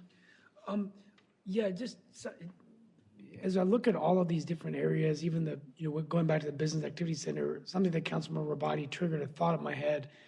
It's a little, not really off topic, but as we look to the future and the move towards electric vehicles, General Motors has just announced that by the year 2025, they're not going to produce any more gas vehicles. And President Biden's American Rescue Plan or American Infrastructure Plan calls for the deployment of 500 million or 500,000 electric charging stations. So is that something innovative we can also look at in terms of being a part of that conversation and how we could have this, this area, Morrisville, and the TOD and even the Business Activity Center, a place where people would feel more comfortable with, electric cars. And then we haven't had the conversation even in our transportation plan about autonomous vehicles. And even though that seems very far away, when we're looking, 10, 12 years out, that also could be a possibility. So, Chris, any thoughts on that? I appreciate the very good thoughts, and I have similar thoughts. I know our town's public works department, led by our sustainability coordinator, Kimberly Conley, is really leading an effort to research sustainability efforts by the town. I believe her, in conjunction with planner Elliott Ward, are reviewing the UDO and seeing what kind of tweaks we can make to get more sustainability options. The UDO was designed, I think, in 2012, 2013, and as we know, a lot of technologies and attitudes have changed towards a lot of these items. personally, I'm looking at getting some kind of electric vehicle when I purchase one. So I think there's great thoughts. I don't know if we have anything specific to these districts. Again, if council wants, we can look at our parking standards and potentially look at requiring some kind of electric vehicle parking. And some of these roads I think are going to be installed as public roads with parallel parking. We could certainly look at options for having developers, install electric vehicle parking. I think that's a good idea. Just a thought. Consider. Mm-hmm. Mayor Pro Tem Johnson, please. So I really feel like I have to weigh in a little bit too, Chris. This is a really important conversation, and for me, this is like a window of opportunity right here. And you've indicated that there's a great deal of interest in this area, an interest that would veer greatly away from the vision that we've all talked about for a long time. And to your point, we've waited a long time and given the development community the opportunity to follow through with our vision, and that hasn't worked. And now there's pressure for some really undesirable, potentially, I don't know who you're talking to, so I'm not saying this to offend anybody because I have no idea who's interested, but there is potential for some incredibly undesirable development in this area. And so I think, like I said, there is this window of opportunity to keep on the path for the vision we want, or not. And I'm afraid of the or not. And Councilmember Scroggins-Johnson really said it well before, that these three areas are really critical. And I'm not a huge fan, and you all know this, I am not a huge fan of doing mass rezonings and mass general rezonings because we've gotten bitten by those, or I feel we have. So those make me really uncomfortable, but there comes a time where you have to balance all of this, and you have to kind of pick a place, and the vision for what we want, for me, outweighs all of some of these other considerations. So that's one thing. And the other thing I will say, the idea of a commuter rail station here that we've all talked about for years, and we've all bought into that vision, I think is going to be critically important for this community well into the future. And that's critically important to me, to make sure that we don't lose that opportunity. And I hear, and I agree with Councilmember Abadi, the folks that are here today, myself included, I probably would not use a commuter rail station and a commuter rail option on a regular basis, but in the future, people will. In the future, if this commuter rail station is here, the folks will want to move here because they will want to live near a commuter rail station that they can hop on and get to work as traffic gets worse in the whole Triangle region over the next couple of decades. So, and the other, we also talked a lot about the fact that this area is critical for addressing our housing, affordable housing issues, which again are going to get critically worse as time goes on. Folks having the opportunity to live near a commuter rail station or a BRT station and not have to purchase a car, that's tremendous. So, I think this is one of those hard decisions we have to make, and that's why we're paid the big bucks. But I think it's really important to look to the future here and to also weigh the really undesirable development that potentially could be here based on the current zoning. So that's just my kind of thoughts right now as we're struggling through this. Yeah, thank you. I appreciate those thoughts. And again, Director Seek wanted me to make clear, if we as a town start to develop a form-based code over the next year and a half, it might be moot because of development coming, and we've got that pressure. And once the land use plan was adopted, Brad and I started to work on all these things. And all the calls we were getting, I said, Brad, I don't know if we're going to reach town council to get these things adopted by the time these are developed. And I'll mention, I'm going to get later on into the design standards of this district, and I'm really encouraged by council's passion for this area. If there are design standards you would like to be beefed up or changed or amended in some way, please let me know. We put a lot of work into this, but we know we're not there yet, and there's going to be comments. So. I just had a couple of things to add. The electric infrastructure, I would like to see more of that required in the UDO in general. Town Hall Drive is actually a little overbuilt, so once that and Chapel Hill Road are both widened, they might take a little pressure off Church Street, but I'm not sure if Church Street is ever going to get widened given the way things are. In regards to Go Triangle and the TOD, you mentioned the 100 feet right-of-way that's owned by the railroad. So is it true that pretty much no matter what happens, the commuter rail station, they can make that happen if only through eminent domain? I mean, if that's something they're going to want to make happen. So you're saying commuter rail either station, way. is that really at risk? Okay. Or could Wake County really just make it happen through eminent domain and that 100-foot buffer? Yeah, I think there's a lot of things still up in the air, and I'm going to have to defer to, would you like to approach the microphone? Okay. Yeah, So that's something you don't have to answer right away. It's just okay. Oh, we can. We should be concerned about that and making sure that we do something to make sure that there's a carve out, to make sure there's commuter rail land. If that's something we have to do as part of this zoning, I'd like to make sure that happens. Okay. And not put them in a position that they have to use eminent domain or something like that. Okay. Sorry, I misunderstood your first. Okay, that makes sense. Yes. Try to ensure that there is a location for a stop there. That's right. Okay. Well, so those are my thoughts that sort of came out of other people's thoughts. So I appreciate that. But we interrupted you. You're in the middle of that, but I think this was useful to have everyone weigh in at that point.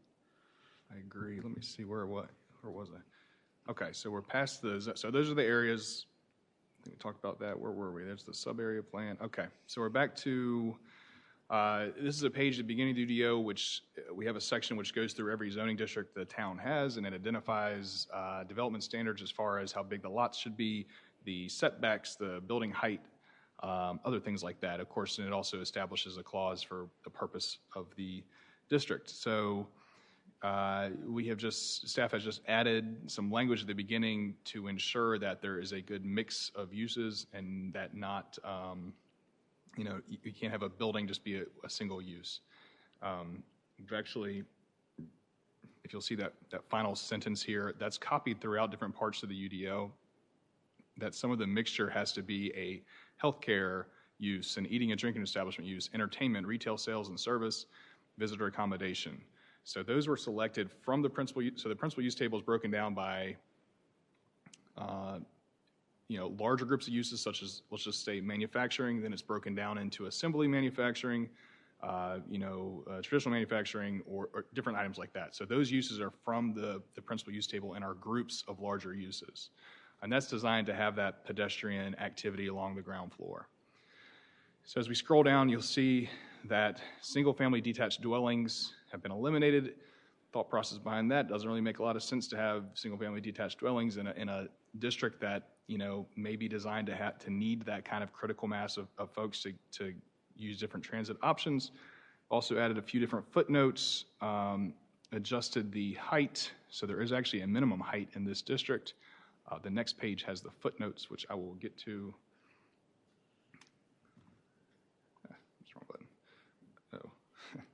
All right, so these are some of the footnotes, and really those areas that are located next to Church Street, you'll see footnote 5 here.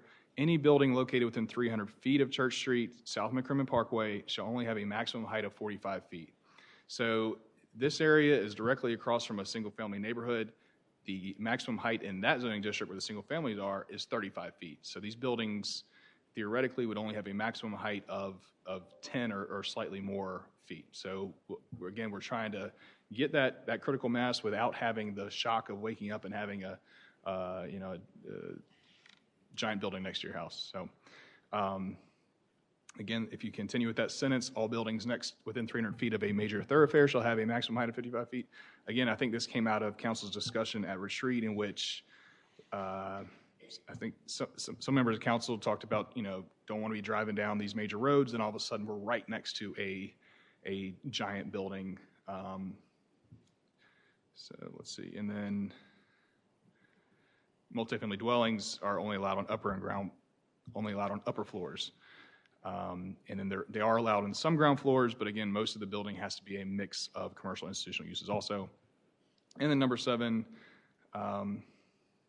this is saying that, so number 7 relates to single-family detached dwellings and says that they are only allowed within the first 300 feet of Church Street on the western side of 54. So that's going to be the TOD west and south will allow townhomes, but only within the first 300 feet of Church Street. And again, the hope there is that you'll have those townhomes, but they're going to be more urban-style townhomes, but they're going to be more compatible with some of the neighborhoods around that area. So let me keep going. I got a few other slides here.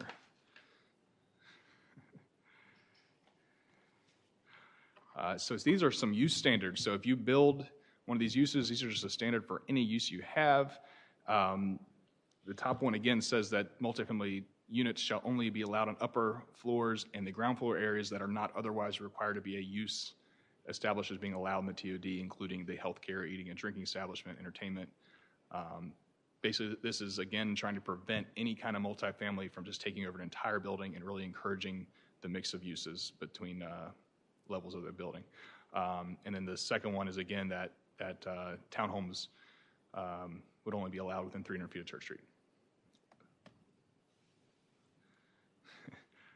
So this is regarding sidewalks in the TOD, that they have to be a minimum of 10 feet wide, all sidewalks, unless you are developing next to a road that the comprehensive transportation plan calls for the sidewalks to be a different width. But basically, we want to encourage that pedestrian activity and have at least 10-foot wide sidewalks. Keep moving. I know I've been up here for some time. These are more building design standards in the TOD. The one I will highlight that's different from the GO district is the second one here. And what this is saying is that when you build a building, it has to be within 5 feet of grade of the adjacent road. So let's take the apartment complex that's at the corner of McCrimmon and Aviation, how it kind of starts below grade and then all of a sudden you just see almost the top of the first floor. This would prevent that. They would have to be within 5 feet of that grade. We had originally, staff, I guess, and had discussed having this as part of the GO district, but felt that such a large scale almost was not as feasible as the TOD. But the TOD feels strongly this should be included to help, again, encourage pedestrian activity to keep buildings from being just kind of shooting up out of the ground in that 5-foot number. So let's keep moving. Again, very similar to the GO district, we're looking for buildings that are designed.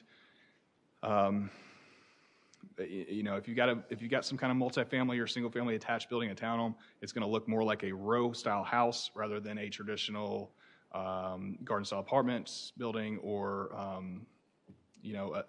a townhouse you see in other areas. So we want to really have a distinct feature on this side. Okay, so again, this is the same slide I had earlier. It talks about off-street parking. Basically, parking cannot be between the building and the road. One difference of the TOD is that all developments have to have at least 50% of their parking areas as structured podium or underground parking. So again, this is really encouraging people to move away. Well, it's requiring developers to move away from surface parking lots. We've also added that the facade walls of structured parking next to a street shall be at least 50% brick, stone, rock, and then it has to match the principal building. Again, that's more of a visual appealing thing.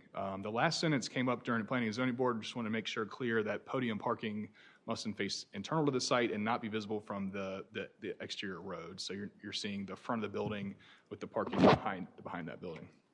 Sorry, I'm carried away. And then the bottom one is that every building that faces a major, minor thoroughfare or collector street must have 50% of the total length of the ground floor facing streets be a vertical mixed use and have those same use categories as I said before: healthcare, eating and drinking establishment, and those. Okay, so that is the end of the TOD. Now I'm going to get on to various just random text amendments that kind of, some of them go along with this, other ones are just kind of cleanup items.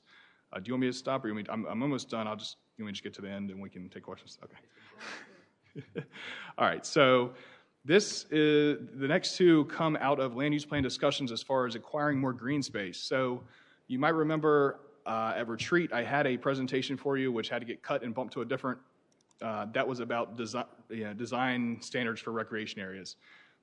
Basically, this text and the one on the next page would say that despite all these design recommendations we have, or design standards, number 7 would say if the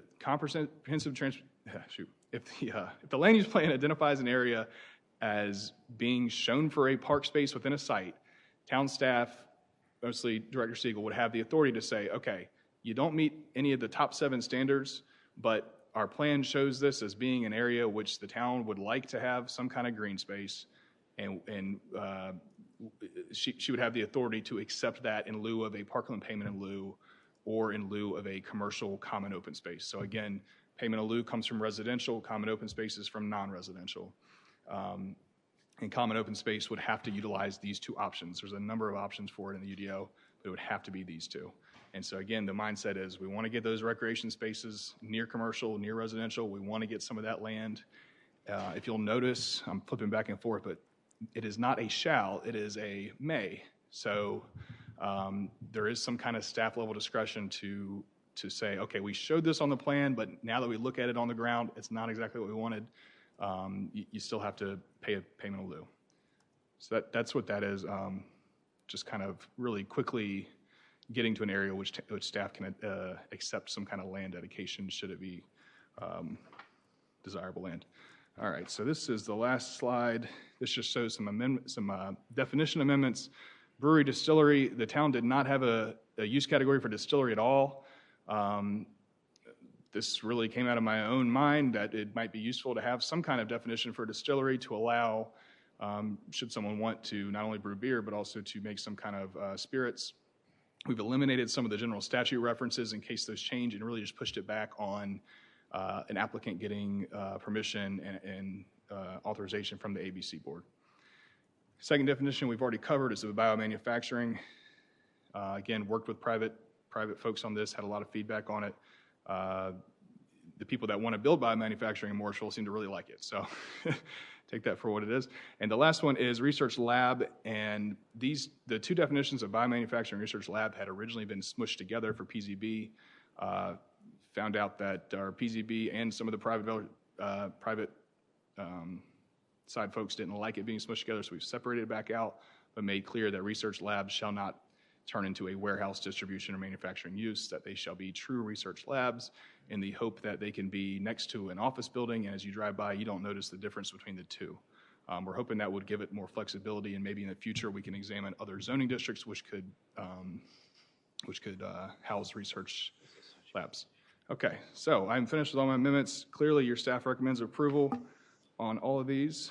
The PZB voted on all 5 of these. They recommended approval at various votes, and recommended adding a few other uses.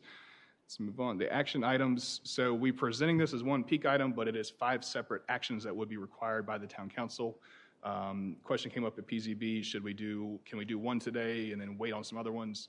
As staff, we really designed these all together as one. We prefer you vote to take action altogether comprehensively, so that if one piece, let's say you don't vote for one of them, we can adjust some of the stuff you do like into other ordinances. Any questions?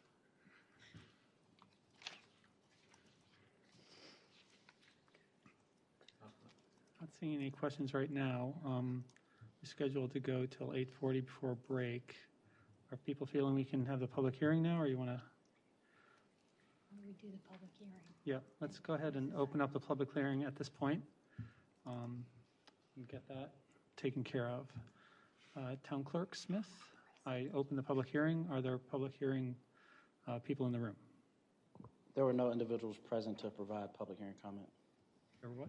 No, sir. No, okay. Can you please read public hearing comments that were received on this item then? Yes, sir. The first public hearing comment from Mr. Ed White, 8320 Society Place, Raleigh, North Carolina. Dear Morrisville Town Council, I am a long-term landowner and developer of Town Hall Commons in Morrisville. I worked with the town on a public-private partnership to build Town Hall Drive by co-funding this development as well as subsidizing the school site for Cedar Fork Elementary. I am also one of the owners of land within the McCrimmon Parkway Extension area with land held under Morrisville Properties LLC and the Cedar Fork development. I recommend that the Morrisville Town Council approve the amendments 21-0003 and Amendment 21-0004, which are important to maintain marketability and the value of the land impacted by the new land use plan and rezoning. Sincerely yours, Ed White, Owner-Manager, Morrisville Properties, LLC. The next comment received is from William Sandifer, Senior Vice President and Chief Operating Officer, Raleigh-Durham Airport Authority, 1000 Trade Drive, RDU Airport, North Carolina. Dear Mayor Cawley and Town Council, the Raleigh-Durham Airport Authority wants to reiterate our objections to any change to the Airport Overlay District that would allow new and compatible residential development in an area that is the most heavily noise-impacted part of the town of Morrisville. Those noise impacts are the results of hundreds of daily aircraft overflights due to the town's close proximity to the main runways at Raleigh-Durham International Airport. While we recognize that the Town Council has previously adopted changes to the land use plan authorizing such developments, including workforce and affordable housing, we continue to assert that any new residential development in the Airport Overlay District would be detrimental for future residents and the long-term viability of the Raleigh-Durham International Airport. The detrimental nature of the proposed residential developments in the Airport Overlay District have recently been confirmed with the release by the Federal Aviation Administration of the Neighborhood Environmental Survey. This survey clearly demonstrates that residents in high-noise areas adjacent to airports are significantly annoyed by aircraft overflights. We therefore request that any zoning amendments strictly prohibit new residential development in the Airport Overlay District. In the event that the town continues with the proposed zoning changes, the authority requests the following. 1, that the town of Morrisville agrees to indemnify and defend the authority from future damages associated with litigation brought against the authority for damages as a result of aircraft overflights and noise impacts related to new residential development allowed in the Airport Overlay District. 2, the town of Morrisville adopt changes to section 3.8.2C.7 of the UDO as noted on attachment A. 3, the town of Morrisville adopts changes to section 3.8.2.C.6 in table 4.2.4 principal use table of the UDO to specifically require sound attenuation for all residential uses, including multifamily within Airport Overlay B. Thank you for the opportunity to submit our objections and requests. Sincerely, William Sandifer. And attachment A was included and delivered to Town Council. The next comment is from Jeff Ammons, 111 Competition Center Drive, Morrisville. The purpose of this letter is to state my support for Amendment 21-0004 and Amendment 21-0003, with the following exception. Regarding the Morrisville UDO text amendment update, Section 3.8.4, Gateway Overlay District, subsection C.1.A.B, states that multifamily dwellings adjacent to a major or minor thoroughfare shall include a 15-foot minimum step back of all floors above the 3rd floor. I am in agreement with this note for all floors above the 4th floor. This note is not compatible with the typical 4-story multifamily construction. Typical multifamily unit depths are 32 feet. Accounting for a 15-foot setback, unit depths would be reduced to 17 feet, which is not a practical unit depth. If the 15-foot setback is required, the entire front row of units on the 4th floor would need to be removed, leaving an undesirable condition with the blank rear corridor wall on the remaining half of the 4th floor facing the street. Thank you, and I appreciate all the time and effort you give to the town of Morrisville.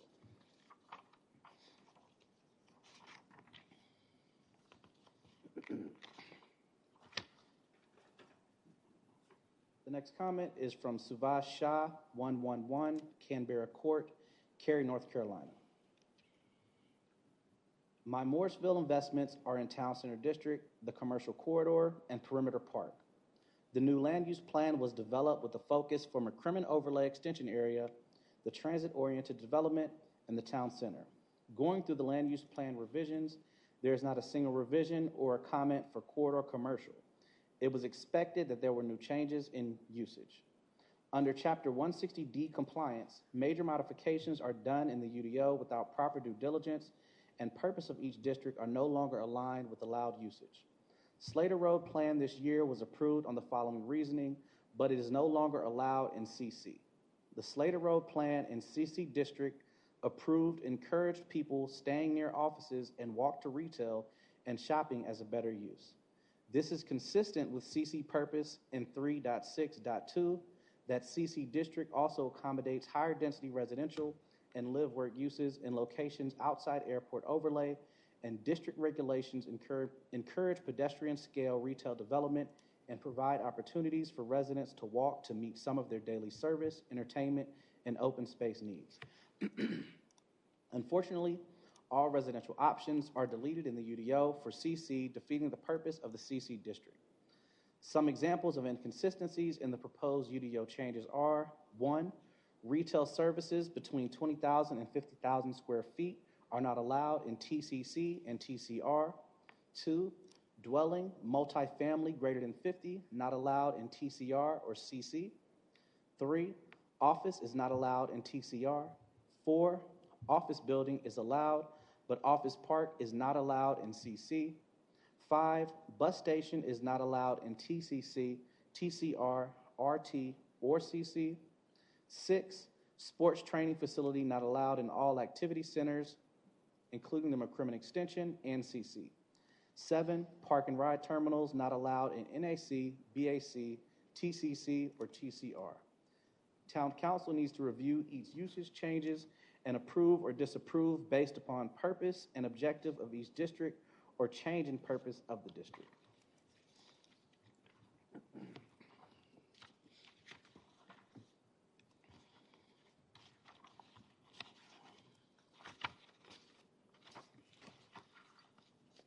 The next comment is from Scott Humphrey of Edgewater Ventures, Raleigh, North Carolina. In advance of tonight's City Council meeting, we would like to submit the following comments for consideration by the town. I am a principal with Edgewater Ventures, and we are currently under contract on a 75-acre tract of land along the new McCrimmon Parkway extension. We would first like to express our full support of Amendment 21-004 and Amendment 21-003 with regards to properties along McCrimmon Parkway and Airport Boulevard. In addition, we would like to communicate our support in favor of the following changes to the UDO. Number 1, we support the new language in Section 3.8.4 C4. While there would ideally not be any limitations on loading for life science-related buildings, the 4 loading platforms per 50,000 square foot ratio will likely be manageable for most life science users. That being said, we would like to ask for clarity regards to the proposed language stating that the loading docks shall not face a residential development. Would this language create a non-conforming use situation if a residential building were to be developed on a property that's adjacent to an existing building that contains dock doors? Number 2, we believe that the last sentence under the definition of research laboratory in Section 11.5 should be amended to say that research laboratory uses shall not contain accessory warehouse, distribution, or manufacturing uses unless to the extent necessary for such research purposes, but may itself be an accessory use to biomanufacturing facilities. All research labs have a shipping, receiving component to their business as they regularly need supplies and materials in order to perform their research, so we feel the proposed language may be a bit too restrictive to these businesses. Thank you in advance for your consideration of our above comments, and please let us know if anyone would like to discuss our comments in more details.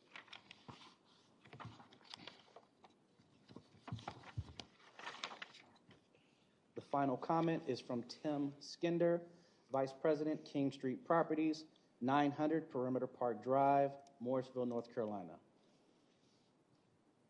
In advance of tonight's Town Council meeting, we would like to submit the following comments for consideration by the town.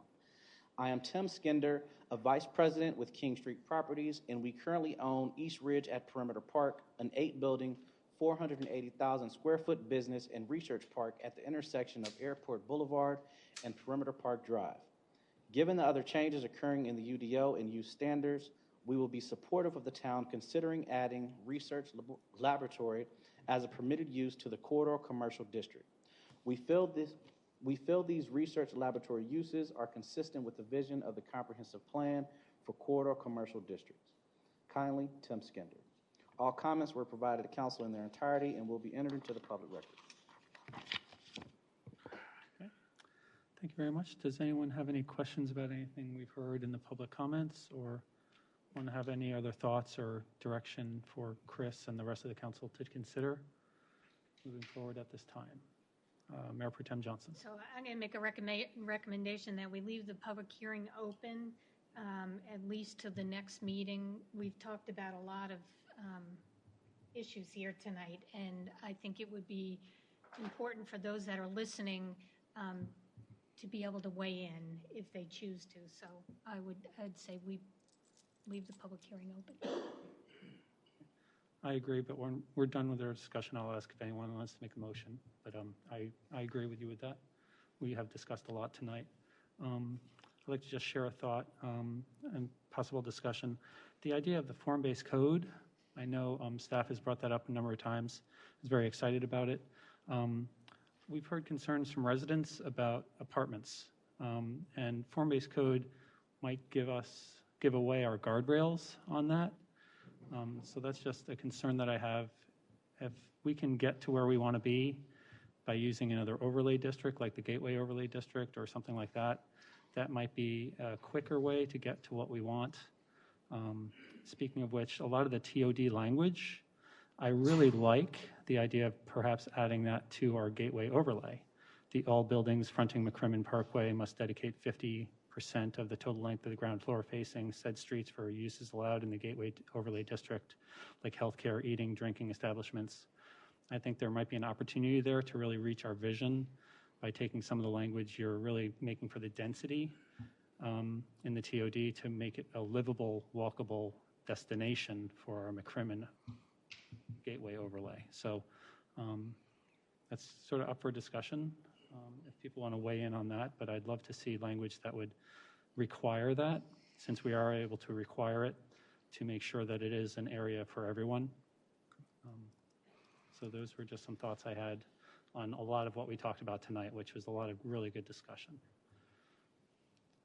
Looking around for council members. Yeah, Councilmember Scroggins-Johnson. Mayor, do we need to make a formal motion to extend the public hearing? I believe it just stays open. I'll go to the attorney for confirmation of that. Well, I think it's in the agenda for tonight, so I think it would be wise to have a motion, second, vote to continue it to the next meeting. Exactly. So Okay. Because we didn't do that for an earlier one, but we can do that for this one. yes. So I'd entertain that motion at this time if you'd like to make that motion. I would like to make a motion to extend the public hearing until the next regularly scheduled meeting. That would be in 2 weeks. Second. A motion and a second. Town Clerk Smith would do a roll call vote on extending the public hearing, please. Councilmember Rao. Aye. Councilmember Garamella. Aye. Councilmember Robati. Aye. Councilmember Scroggins-Johnson. Aye. Councilmember Fender. Aye. Mayor Pro Tem Johnson. Aye. Mayor Cawley. Aye. The motion to extend the public hearing until the next regularly scheduled meeting passes unanimously. Thank you, Councilmember Scroggins-Johnson. Looking for any final thoughts on this item before we take a break? Okay, I'll pass it back to Mr. Lawson for next steps and final thoughts from staff side, or anything else you need from us at this time. Only thought is your comments, Mayor, about adding some of those things that are in the TOD to the Gateway Overlay District. Would council like me to bring back, an option with that so we could have more discussion, or how would you like me to handle that, I guess? Generally, it's an opt-in, so if people want that. So I don't know what you're asking for, so I'm a little confused. Okay, So essentially in the TOD, he mentioned that there's requirements. Could you bring up that slide with that language that you said is spread out throughout the land use plan, the UDO? Where are we? So I guess it's right here. I'll just zoom in. Yep. So So starting with the all buildings, if you want to go ahead and read that, do we want to try to apply something like that to the McCrimmon overlay insofar as where the apartments are for multifamily?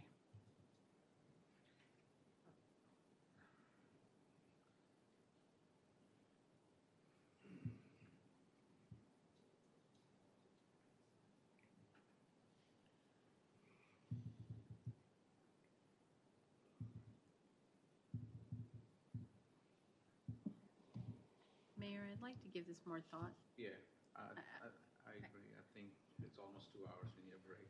Right. Okay. So don't necessarily bring that back, but just have the language ready in case we want to support something like that to make sure that it's a little bit more of a mixed use, vertical mixed use in that space as well, that you're really requiring the TOD on our behalf. Yep, language is all there, so if the 22nd council wants to discuss and add it, we certainly can. Other than that, 22nd, we will come back for a continuation of the public hearing, and I got some notes that you all would like me to make some adjustments on. And other than that, I'd like to thank Eric for leaving me a bottle of water up here. So. Councilmember Garamella. Sure. I wanted more options on those four, like, spacing, if they're like the ones that we discussed for the distance between in the McCrimmon, more creative ideas. Like, I'm just throwing, because these are very rigid standards that we have putting in, but think of different ways that we could do it. The whole purpose, I think, was to avoid a single use, and then if people are coming up with ideas to have it, then, I don't want to put restrictions of 50% and, this one. So, like, there has to be some flexibility. If it is not, then pretty much we are losing away.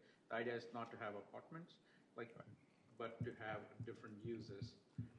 So any creative ideas there would be good. Yeah, we can certainly do that. Thank you. Mayor Pro Tem Johnson? So, Chris, I know some of these public comments that we heard tonight, I didn't have the opportunity to read. I just read along while Eric was reading them. But and you've answered some of these issues that are in here. But can you be prepared to kind of give us your thoughts on some of those comments as well? I'm not sure we've addressed everything.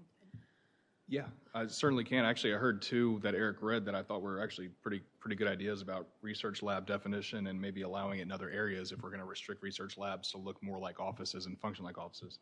Other ones I'll run through and try to give maybe make an attachment, a peak item that responds to them. That'd be great. Thank you. And I got to say, you did a fabulous job. Thank you. Yeah. Thank you. A lot in there. Way to stick it out for the long term. I appreciate that. Okay. Well, good. Very, very good job. Thank you, Mr. Lawson. Great presentation. We'll see you again in 2 weeks. It's 8:40. Let's go ahead and reconvene again at 8:51. Thank you. Thank you. Annual operating budget and related items. Eric Smith, Town Clerk, will facilitate the first item. Thank you. Thank you, Mr. Mayor. Good evening, members of council. Council was previously briefed on this item at their May 25th meeting and provided further edits to these committee charters. These edits have been incorporated into the updated resolutions. A red line version and a clean version of the updated charter amendments were provided within the council's agenda packet, as well as a highlighted version of resolutions A through G with recent changes based on the May 25th council meeting highlighted in red. I'm just going to do a really quick overview of these changes, take a couple minutes. I'll allow you anytime you need to provide any extra feedback and hopefully take action on this item. The first change was a broad change under duties, subsection E, under development of an annual work plan.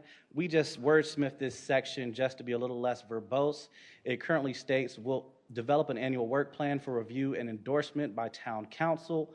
The annual work plan will be focused on local government and citizen community outreach, goals, and objectives. So we just removed some of the ands, wordsmith it just so it wouldn't sound too much like a run-on sentence. That change was implemented across all the charters. The second specific change came under the Parks, Recreation, and Cultural Resources Committee charter.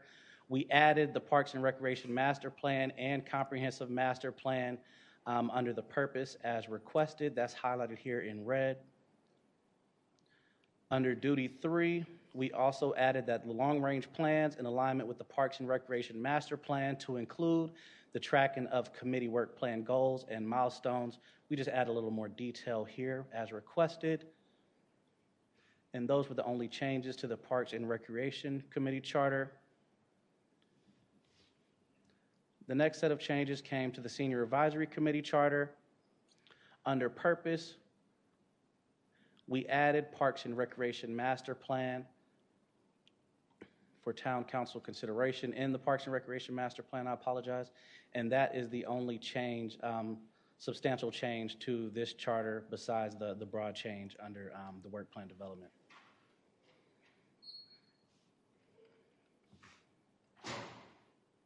There were no changes to the Performance Measures Advisory Committee charter beyond the broad change that I discussed previously. Under the Environment and Stormwater charter, as requested, we just made it to align to the other charters that we had. Under purpose, we added for Town Council consideration in the Town Strategic Plan, annual budget, and operational policies and practices. And those were the only changes to the Environment and Stormwater charter. There were some more substantial changes to the Public Education Advisory Committee charter. In addition to career pathway resources, we also added trends in various locations throughout the charter within the first whereas clause, within the second section under purpose,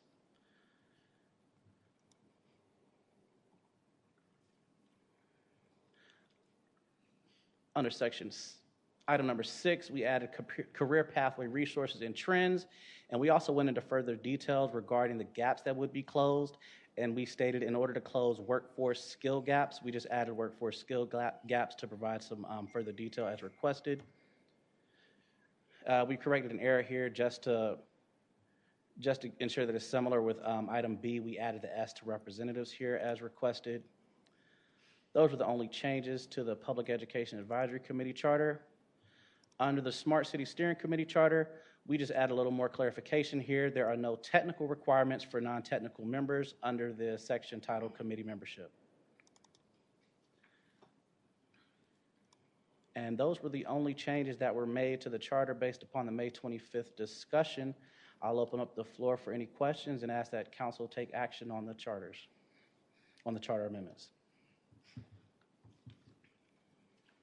Thank you very much for taking our input and implementing it. I guess on the red one that's gone across all of them, I really do prefer the word resident to citizen. I'm not sure if that's something that the rest of the council would also, just as an inclusive, welcoming community.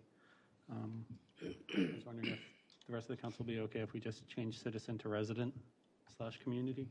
I thought we already talked about that, didn't we? We kind of did, but we made community took over citizen in a lot of places, but here we have both for some reason.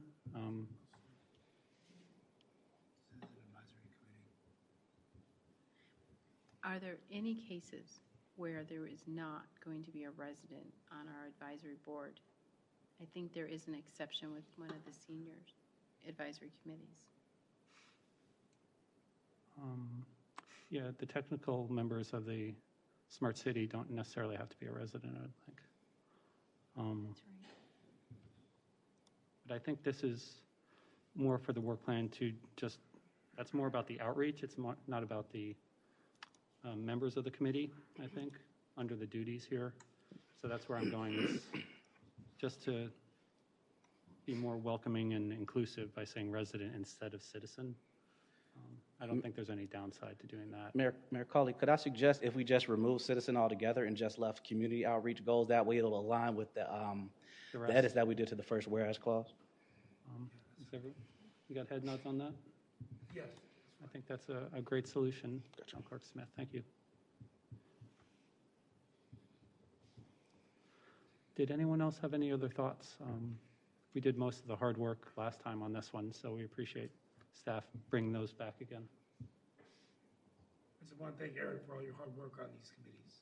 Thank you, sir. That's from all of us.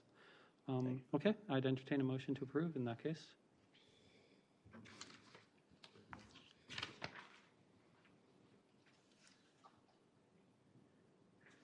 Okay, I'll make a motion to approve. I have a motion and a second. If Town Clerk Smith would please do a roll call vote. Councilmember Fender, Aye. Councilmember Garamella. Aye. Councilmember Rao. Aye. Councilmember Robati. We're voting to approve with the change, removing the word citizen. That's correct, yes, ma'am. Aye.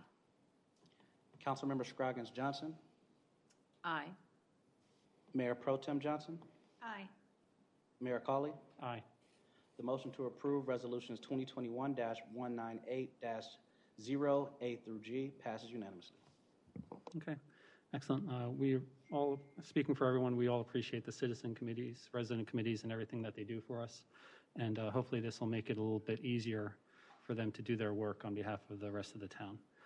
Jeannie Hooks, Director of Management Services, will facilitate the next item. Ms. Hooks.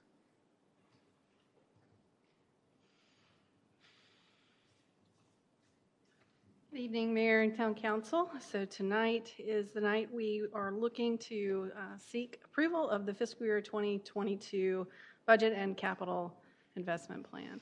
So I will bring up the actual motion and recommend that council adopt as it has been adjusted. So all the action items have been updated as we discussed at our last meeting. So I will turn it over to you, Mayor.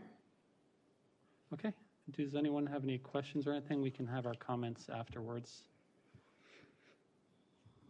Seeing none, so just reading that, we'll take care of all of them. All of them at once serves, we have that established precedent. Okay, that sounds great. Seeing no comments at this time or questions, I'd entertain a motion to approve this year's budget. I'll make a motion to adopt Budget Ordinance 2021-183-A as proposed, establishing the annual operating budget CIP for fiscal year 2022. Adopt resolution. Adopt resolution 2021-183B, authorizing the levy and collection of taxes and fees for Wake and Durham counties. Adopt resolution 2021-183-C, establishing the American Rescue Plan Act Fund, and adopt resolution 2021-183-D, establishing a Parks and Recreation Capital Reserve Fund. Second. I have a motion and a second. Town Clerk Smith can do a roll call vote. Councilmember Fender. Aye. Councilmember Garamella. Aye. Councilmember Rao. Aye. Aye. Councilmember Robati. Aye. Councilmember Scroggins Johnson. Aye. Mayor Pro Tem Johnson. Aye. Mayor Colley. Aye. The motion to approve ordinance 2021-183-0A, resolution 2021-183-0B, resolution 2021-183-0C, and resolution 2021-183-0D passes unanimously. Congratulations, we have a budget. Would any council members like to make any comments at this time? Councilmember Scroggins Johnson, please. Thank you for all of your work and, of course, all of the staff's work for this really great budget. It was a lot smoother this year than last year, but it was just as hard, I'm sure, to get it to this point. So thank you very much. Absolutely. Councilmember Rao, please. Thank you, Mayor. I just want to thank all of you for your hard work on the budget. You know, this year we got the All-America City Finals Award, and the theme was resiliency. And resiliency often is defined not only as how you bounce back, but how you bounce forward. And I think that this budget invests a lot in things that we need to move forward, invests a lot of great projects. I'm not going to go on into all of them right now, staff positions that are needed, and then gives us time to focus on the bond, which is going to be really exciting to execute a lot of our capital projects. I am very interested in, the focus on our small business recovery efforts with the fiscal officer, recovery officer, and I think getting creative to the extent that we can help small businesses who we see businesses opening, but I just want the business out there listening that, we're going to do everything we can to make sure that you get foot traffic, you can replace the revenues that you've lost, and maybe provide more resources to help them. But and then eventually, next year, revisiting it and looking at, where we can make changes so we can build more capacity, which I think is something that we all need. But thank you, Jeannie and the team, and I also want to thank all my colleagues on the council for having very open and honest discussions about our concerns and challenges. And I think all of us should be very proud. A year ago, we were really not knowing what tomorrow was going to look like, and it feels good to see everybody without a mask and vote on a budget in person. And I think it speaks volumes for our town, and so I just want to thank you all so much. Thank you. Great. I'll go next. Don't see anyone else. Thank you to staff. A lot of hard work. Thank you for my fellow council members.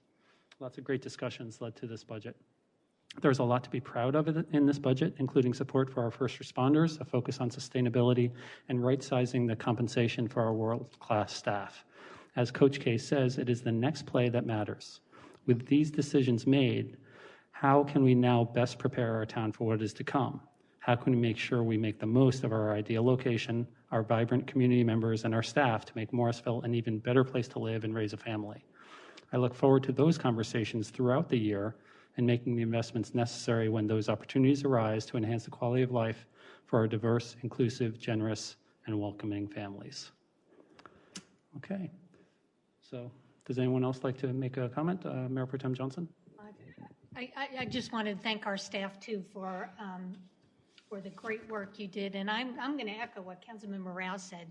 It was wonderful to be able to do this together as a team in person. And I want to thank you all very much for the changes you made based on council's recommendations. And I'm looking forward to 2022.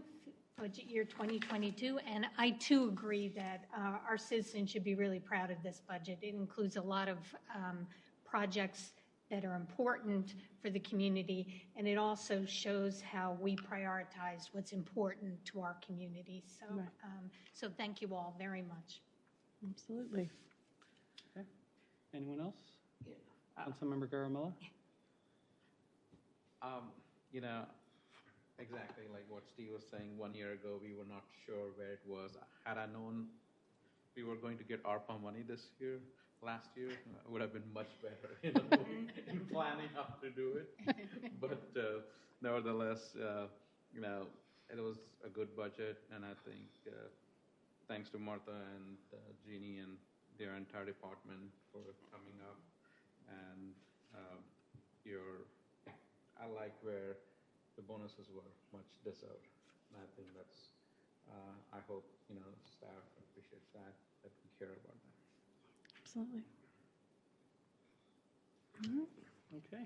Well, thank you all very much. I know staff, all of us, look forward to putting this budget in play for the community. So thank you. Okay, excellent. Well done. We're now at number 15, new items. There is one new item on tonight's agenda, consideration of annexation for 1608 Wilson Road, located on Wilson Road, north of its intersection with Flip Trail. Kate Murdoch, Planner 1, will facilitate this item. Welcome back.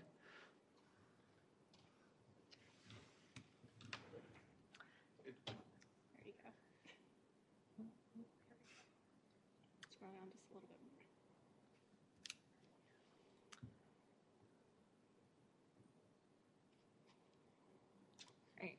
more. Hello again. So I'm going to talk to you a little bit about the annexation petition we got recently. for the town to annex the property at 1608 Wilson Road. So to recap, this is the same property that we looked at earlier in the meeting for the rezoning. It's located on Wilson Road. It's about a half an acre. It's currently vacant and located in the town of Cary's ETJ. They're planning to build just one single family home on the property. And it's currently in the town of Cary's R20 zoning district, as we previously discussed, and they've requested to zone to the medium density residential zoning district. This map here shows the jurisdictional boundaries. The green areas represent the town of Cary. The pink areas represent the town of Morrisville's limits. And as you can see, this property is surrounded almost entirely by the town of Morrisville. This map shows the zoning again currently in the town of Cary's R20 zoning district. And this is just a brief overview again of the rezoning that we discussed earlier, where they've requested to rezone the property to medium density residential. So with regards to the annexation, staff is recommending the approval of the annexation request to bring the property into the town of Morrisville's corporate limits for two reasons specifically.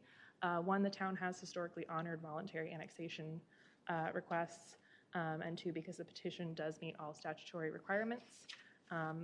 You'll note attachment 3 in your packet is the town of Cary's approval letter saying that they're totally okay with us annexing this property into our jurisdiction.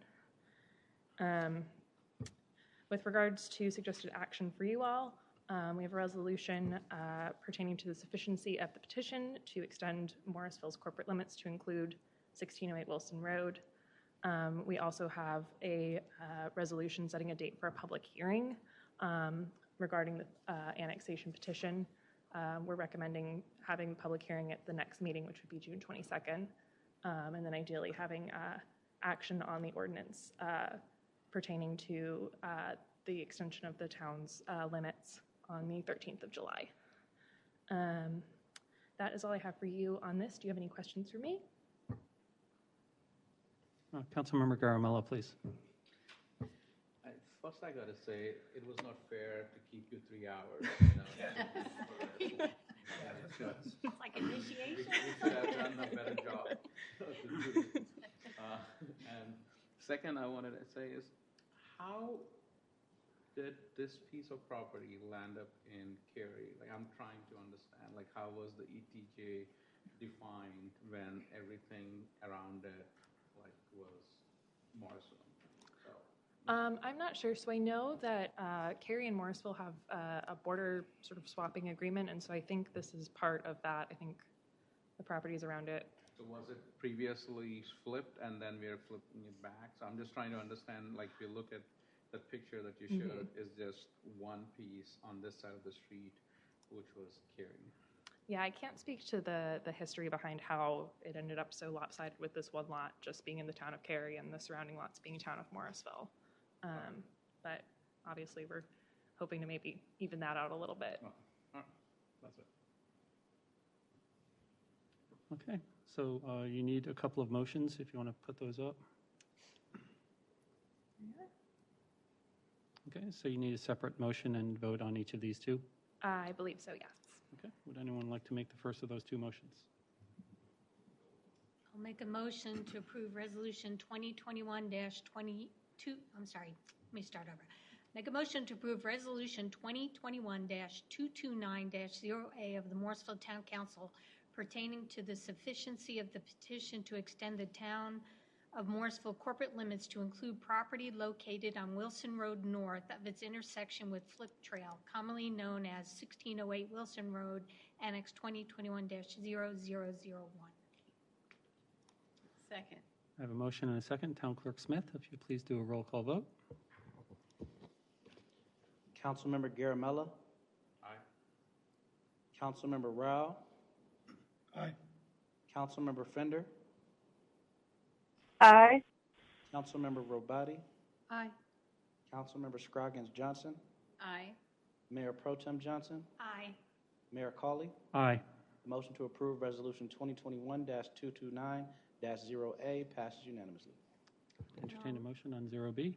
Make a motion to adopt Resolution 2021-229-0B of the Morrisville Town Council, setting a date for the public hearing on the question of a voluntary annexation petition for property located on Wilson Road north of its intersection with Flip Trail, commonly known as 1608 Wilson Road, Annex 2021-0001. Second. Town Clerk Smith to do a roll call vote, please. Councilmember Fender, Aye. Councilmember Garamella. Aye. Councilmember Rao, Aye. Councilmember Robati, Aye.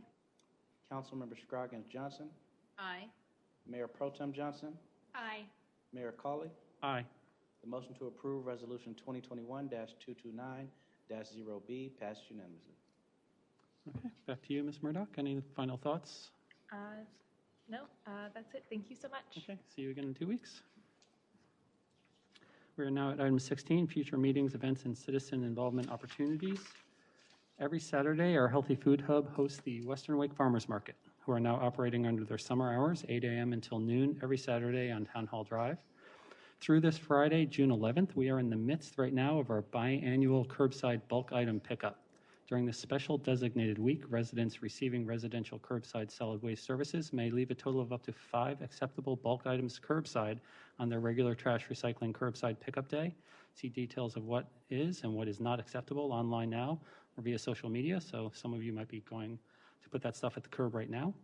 Friday, June 11th, join us for our next Music at the Hub event, this time salsa music starting at 6 p.m. at our Healthy Food Hub. Sunday, June 13th, will be our next pop-up dog park. Free register online for a 1-hour slot for your large or small dog to come have fun at Morrisville Community Park. Saturday, June 19th, from 10 a.m. until 2 p.m. at Cedar Fork Community Center, we will be having our Morrisville's Juneteenth celebration. It is a festive day of education and commemoration. Join us as we celebrate the emancipation of slavery and the achievements of Morrisville's historic Shiloh community through speakers, proclamations, food, fun activities, music, vendors, entertainment, and more. Also on that Saturday the 19th, the Morrisville Fire Rescue Department will be holding a bike rodeo between 9 a.m. and noon. Kids will learn bicycle safety techniques and get to ride their bikes through a short obstacle course. The rodeo will be held at 200 Town Hall Drive, which is Morrisville Fire Rescue Station number 1. For a full listing of events, please see the town calendar at www.townofmorrisville.org. And now it's time for council member comments. So I'll first recognize Mayor Pro Tem Johnson, please.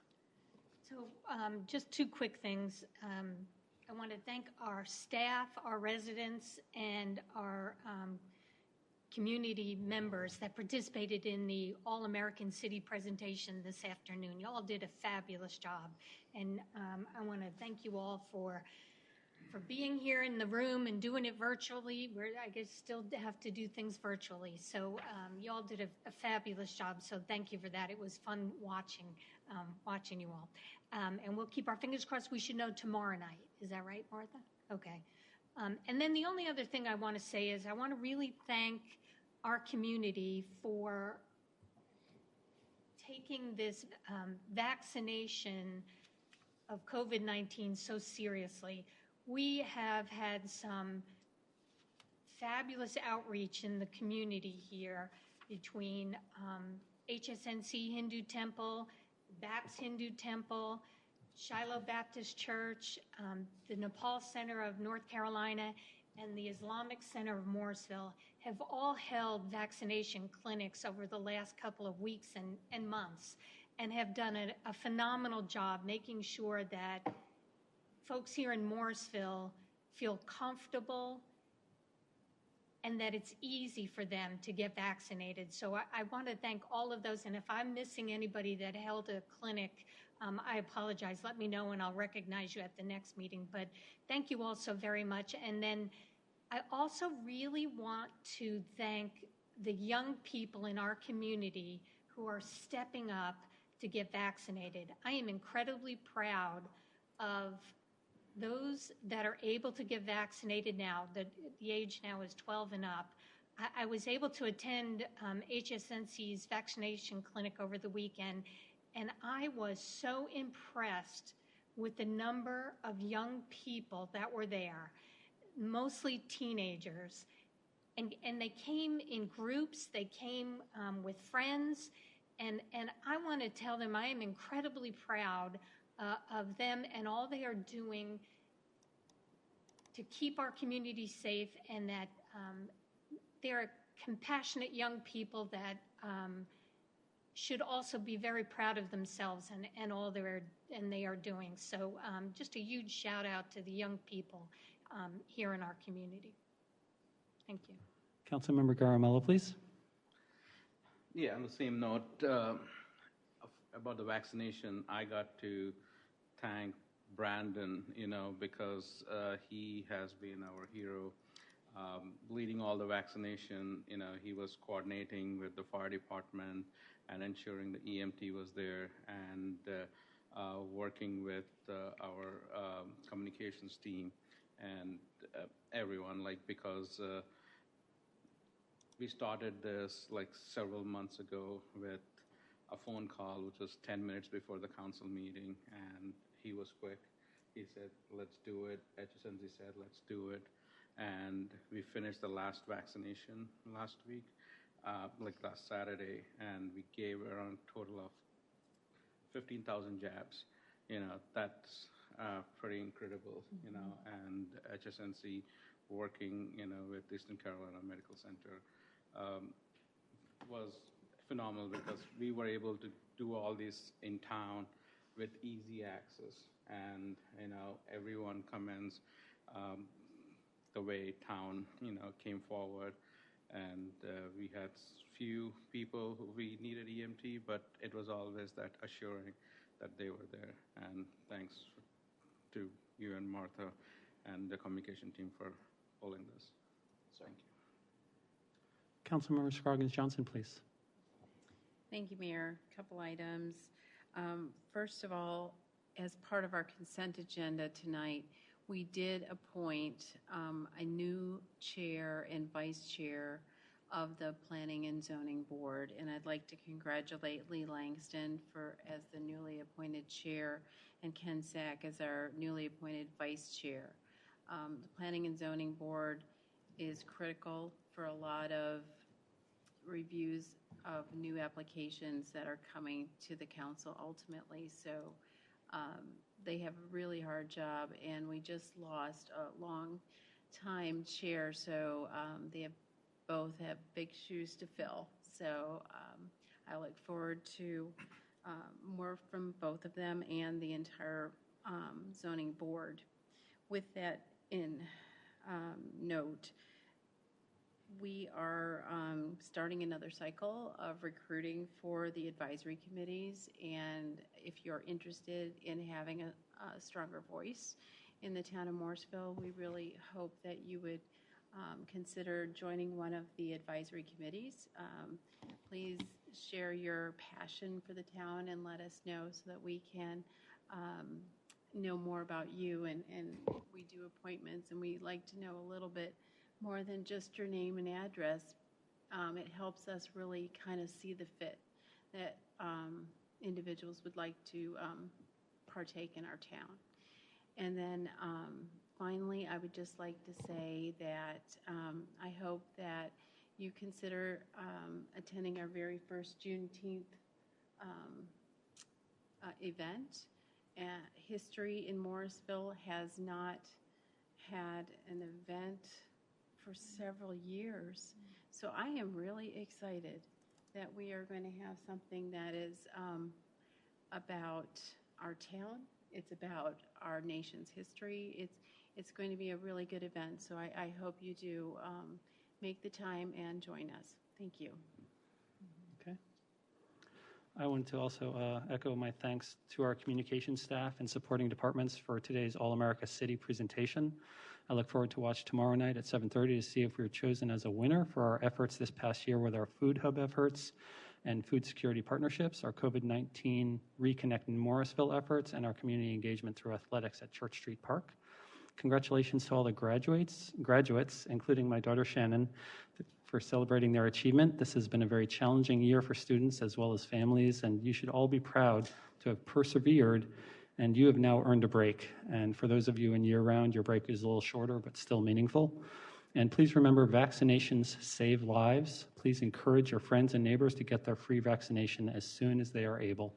Now, Councilmember Rabadi. Thank you, Mayor. I'd like to apologize to our women's cricket team for not being able to attend their game this weekend, but I hope to make up for that on the July 4th weekend.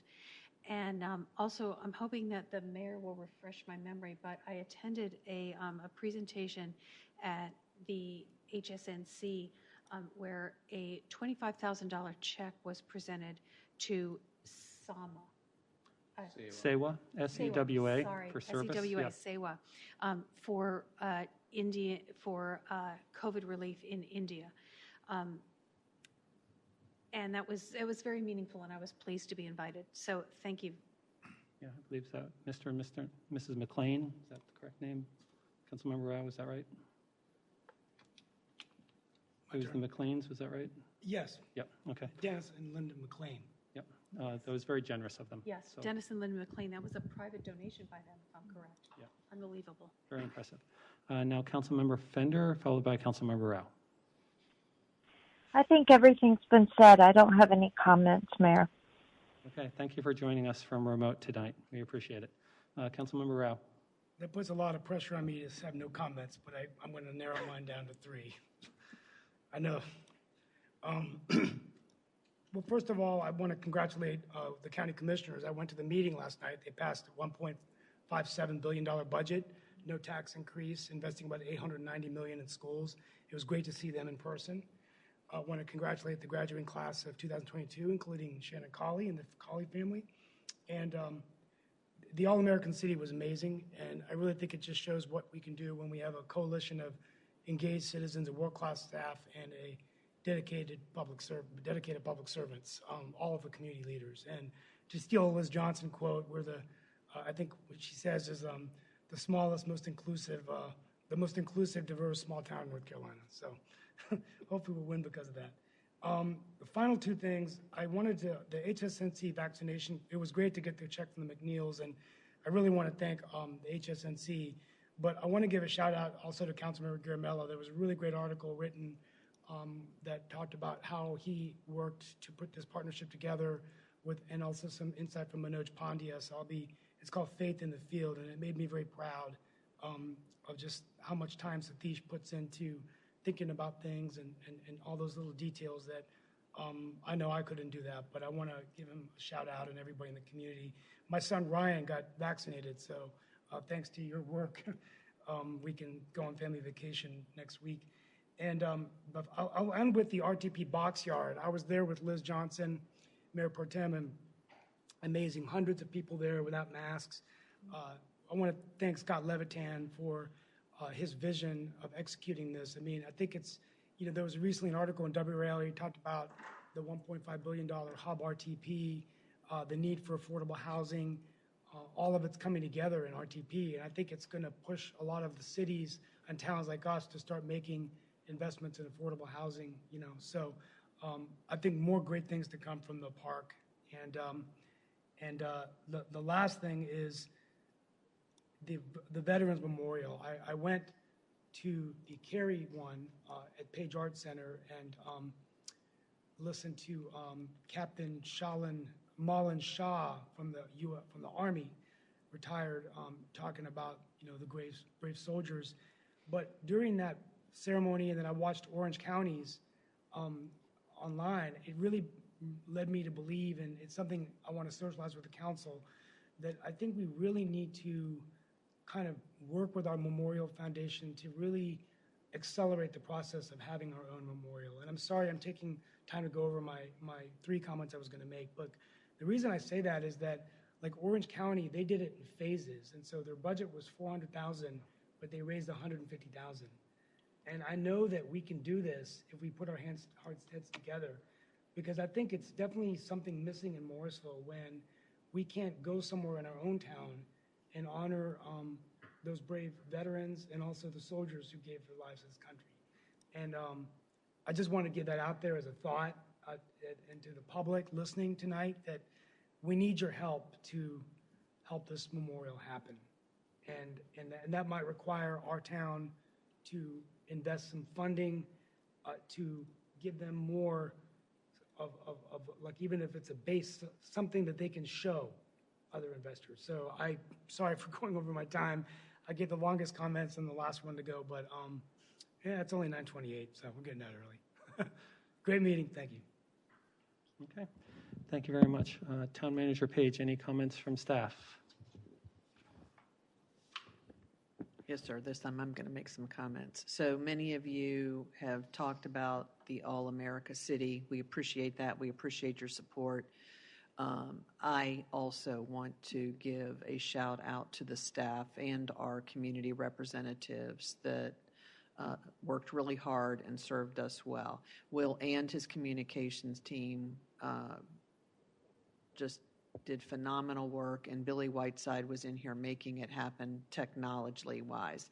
If you watched, you know that there was a glitch with our video, which was all of you. We weren't the only one with glitches, but we have sent that to them. They are incorporating it into our presentation, and the jury will see that. And actually, we'll get that. I think we realized you probably all haven't seen the complete package, so we'll get that sent to you to see too as well. As I think the mayor mentioned, the award presentation is tomorrow at 7:30, and you've got the links to watch that live. So fingers crossed on that, but a lot of work behind the scenes on that. I'd also like to, on behalf of our current and future staff, thank you for the budget. I asked for a lot. I know. We needed it, and thank you. And I believe we will be able to demonstrate the things we'll be able to do, and for taking care of the ones that have served us so well for all of these years. So I appreciate that on behalf of staff. The last comment I want to make is just to perhaps reiterate, we are already at work on a different July 3rd event this year that will more resemble a Spring Fest than a July 3rd fireworks. But we are already actively at work on that, so save that date, and we have already launched the logistical team for all of those details. But there will be some unique and fun things for this year's July 3rd. Excellent. Thank you very much. So we are now at adjournment. Thank you for watching this meeting of the Morrisville Town Council. We hope you plan to join us again. Please feel free to email your Town Council members at towncouncil@townofmorrisville.org or visit www.townofmorrisville.org/council for additional contact information. At this time, is there a motion and a second to adjourn? So moved. I have a motion from Councilmember Rabadi. I have a second from Councilmember Garamella. Town Clerk Smith would please facilitate a roll call vote. Councilmember Fender. Aye. Councilmember Garamella. Aye. Councilmember Rao. Aye. Councilmember Robati. Aye. Councilmember Scroggins Johnson. Aye. Mayor Pro Tem Johnson. Aye. Mayor Cawley. Aye. The motion to adjourn passes unanimously. Okay. Thank you all. It is 9:32. We are adjourned.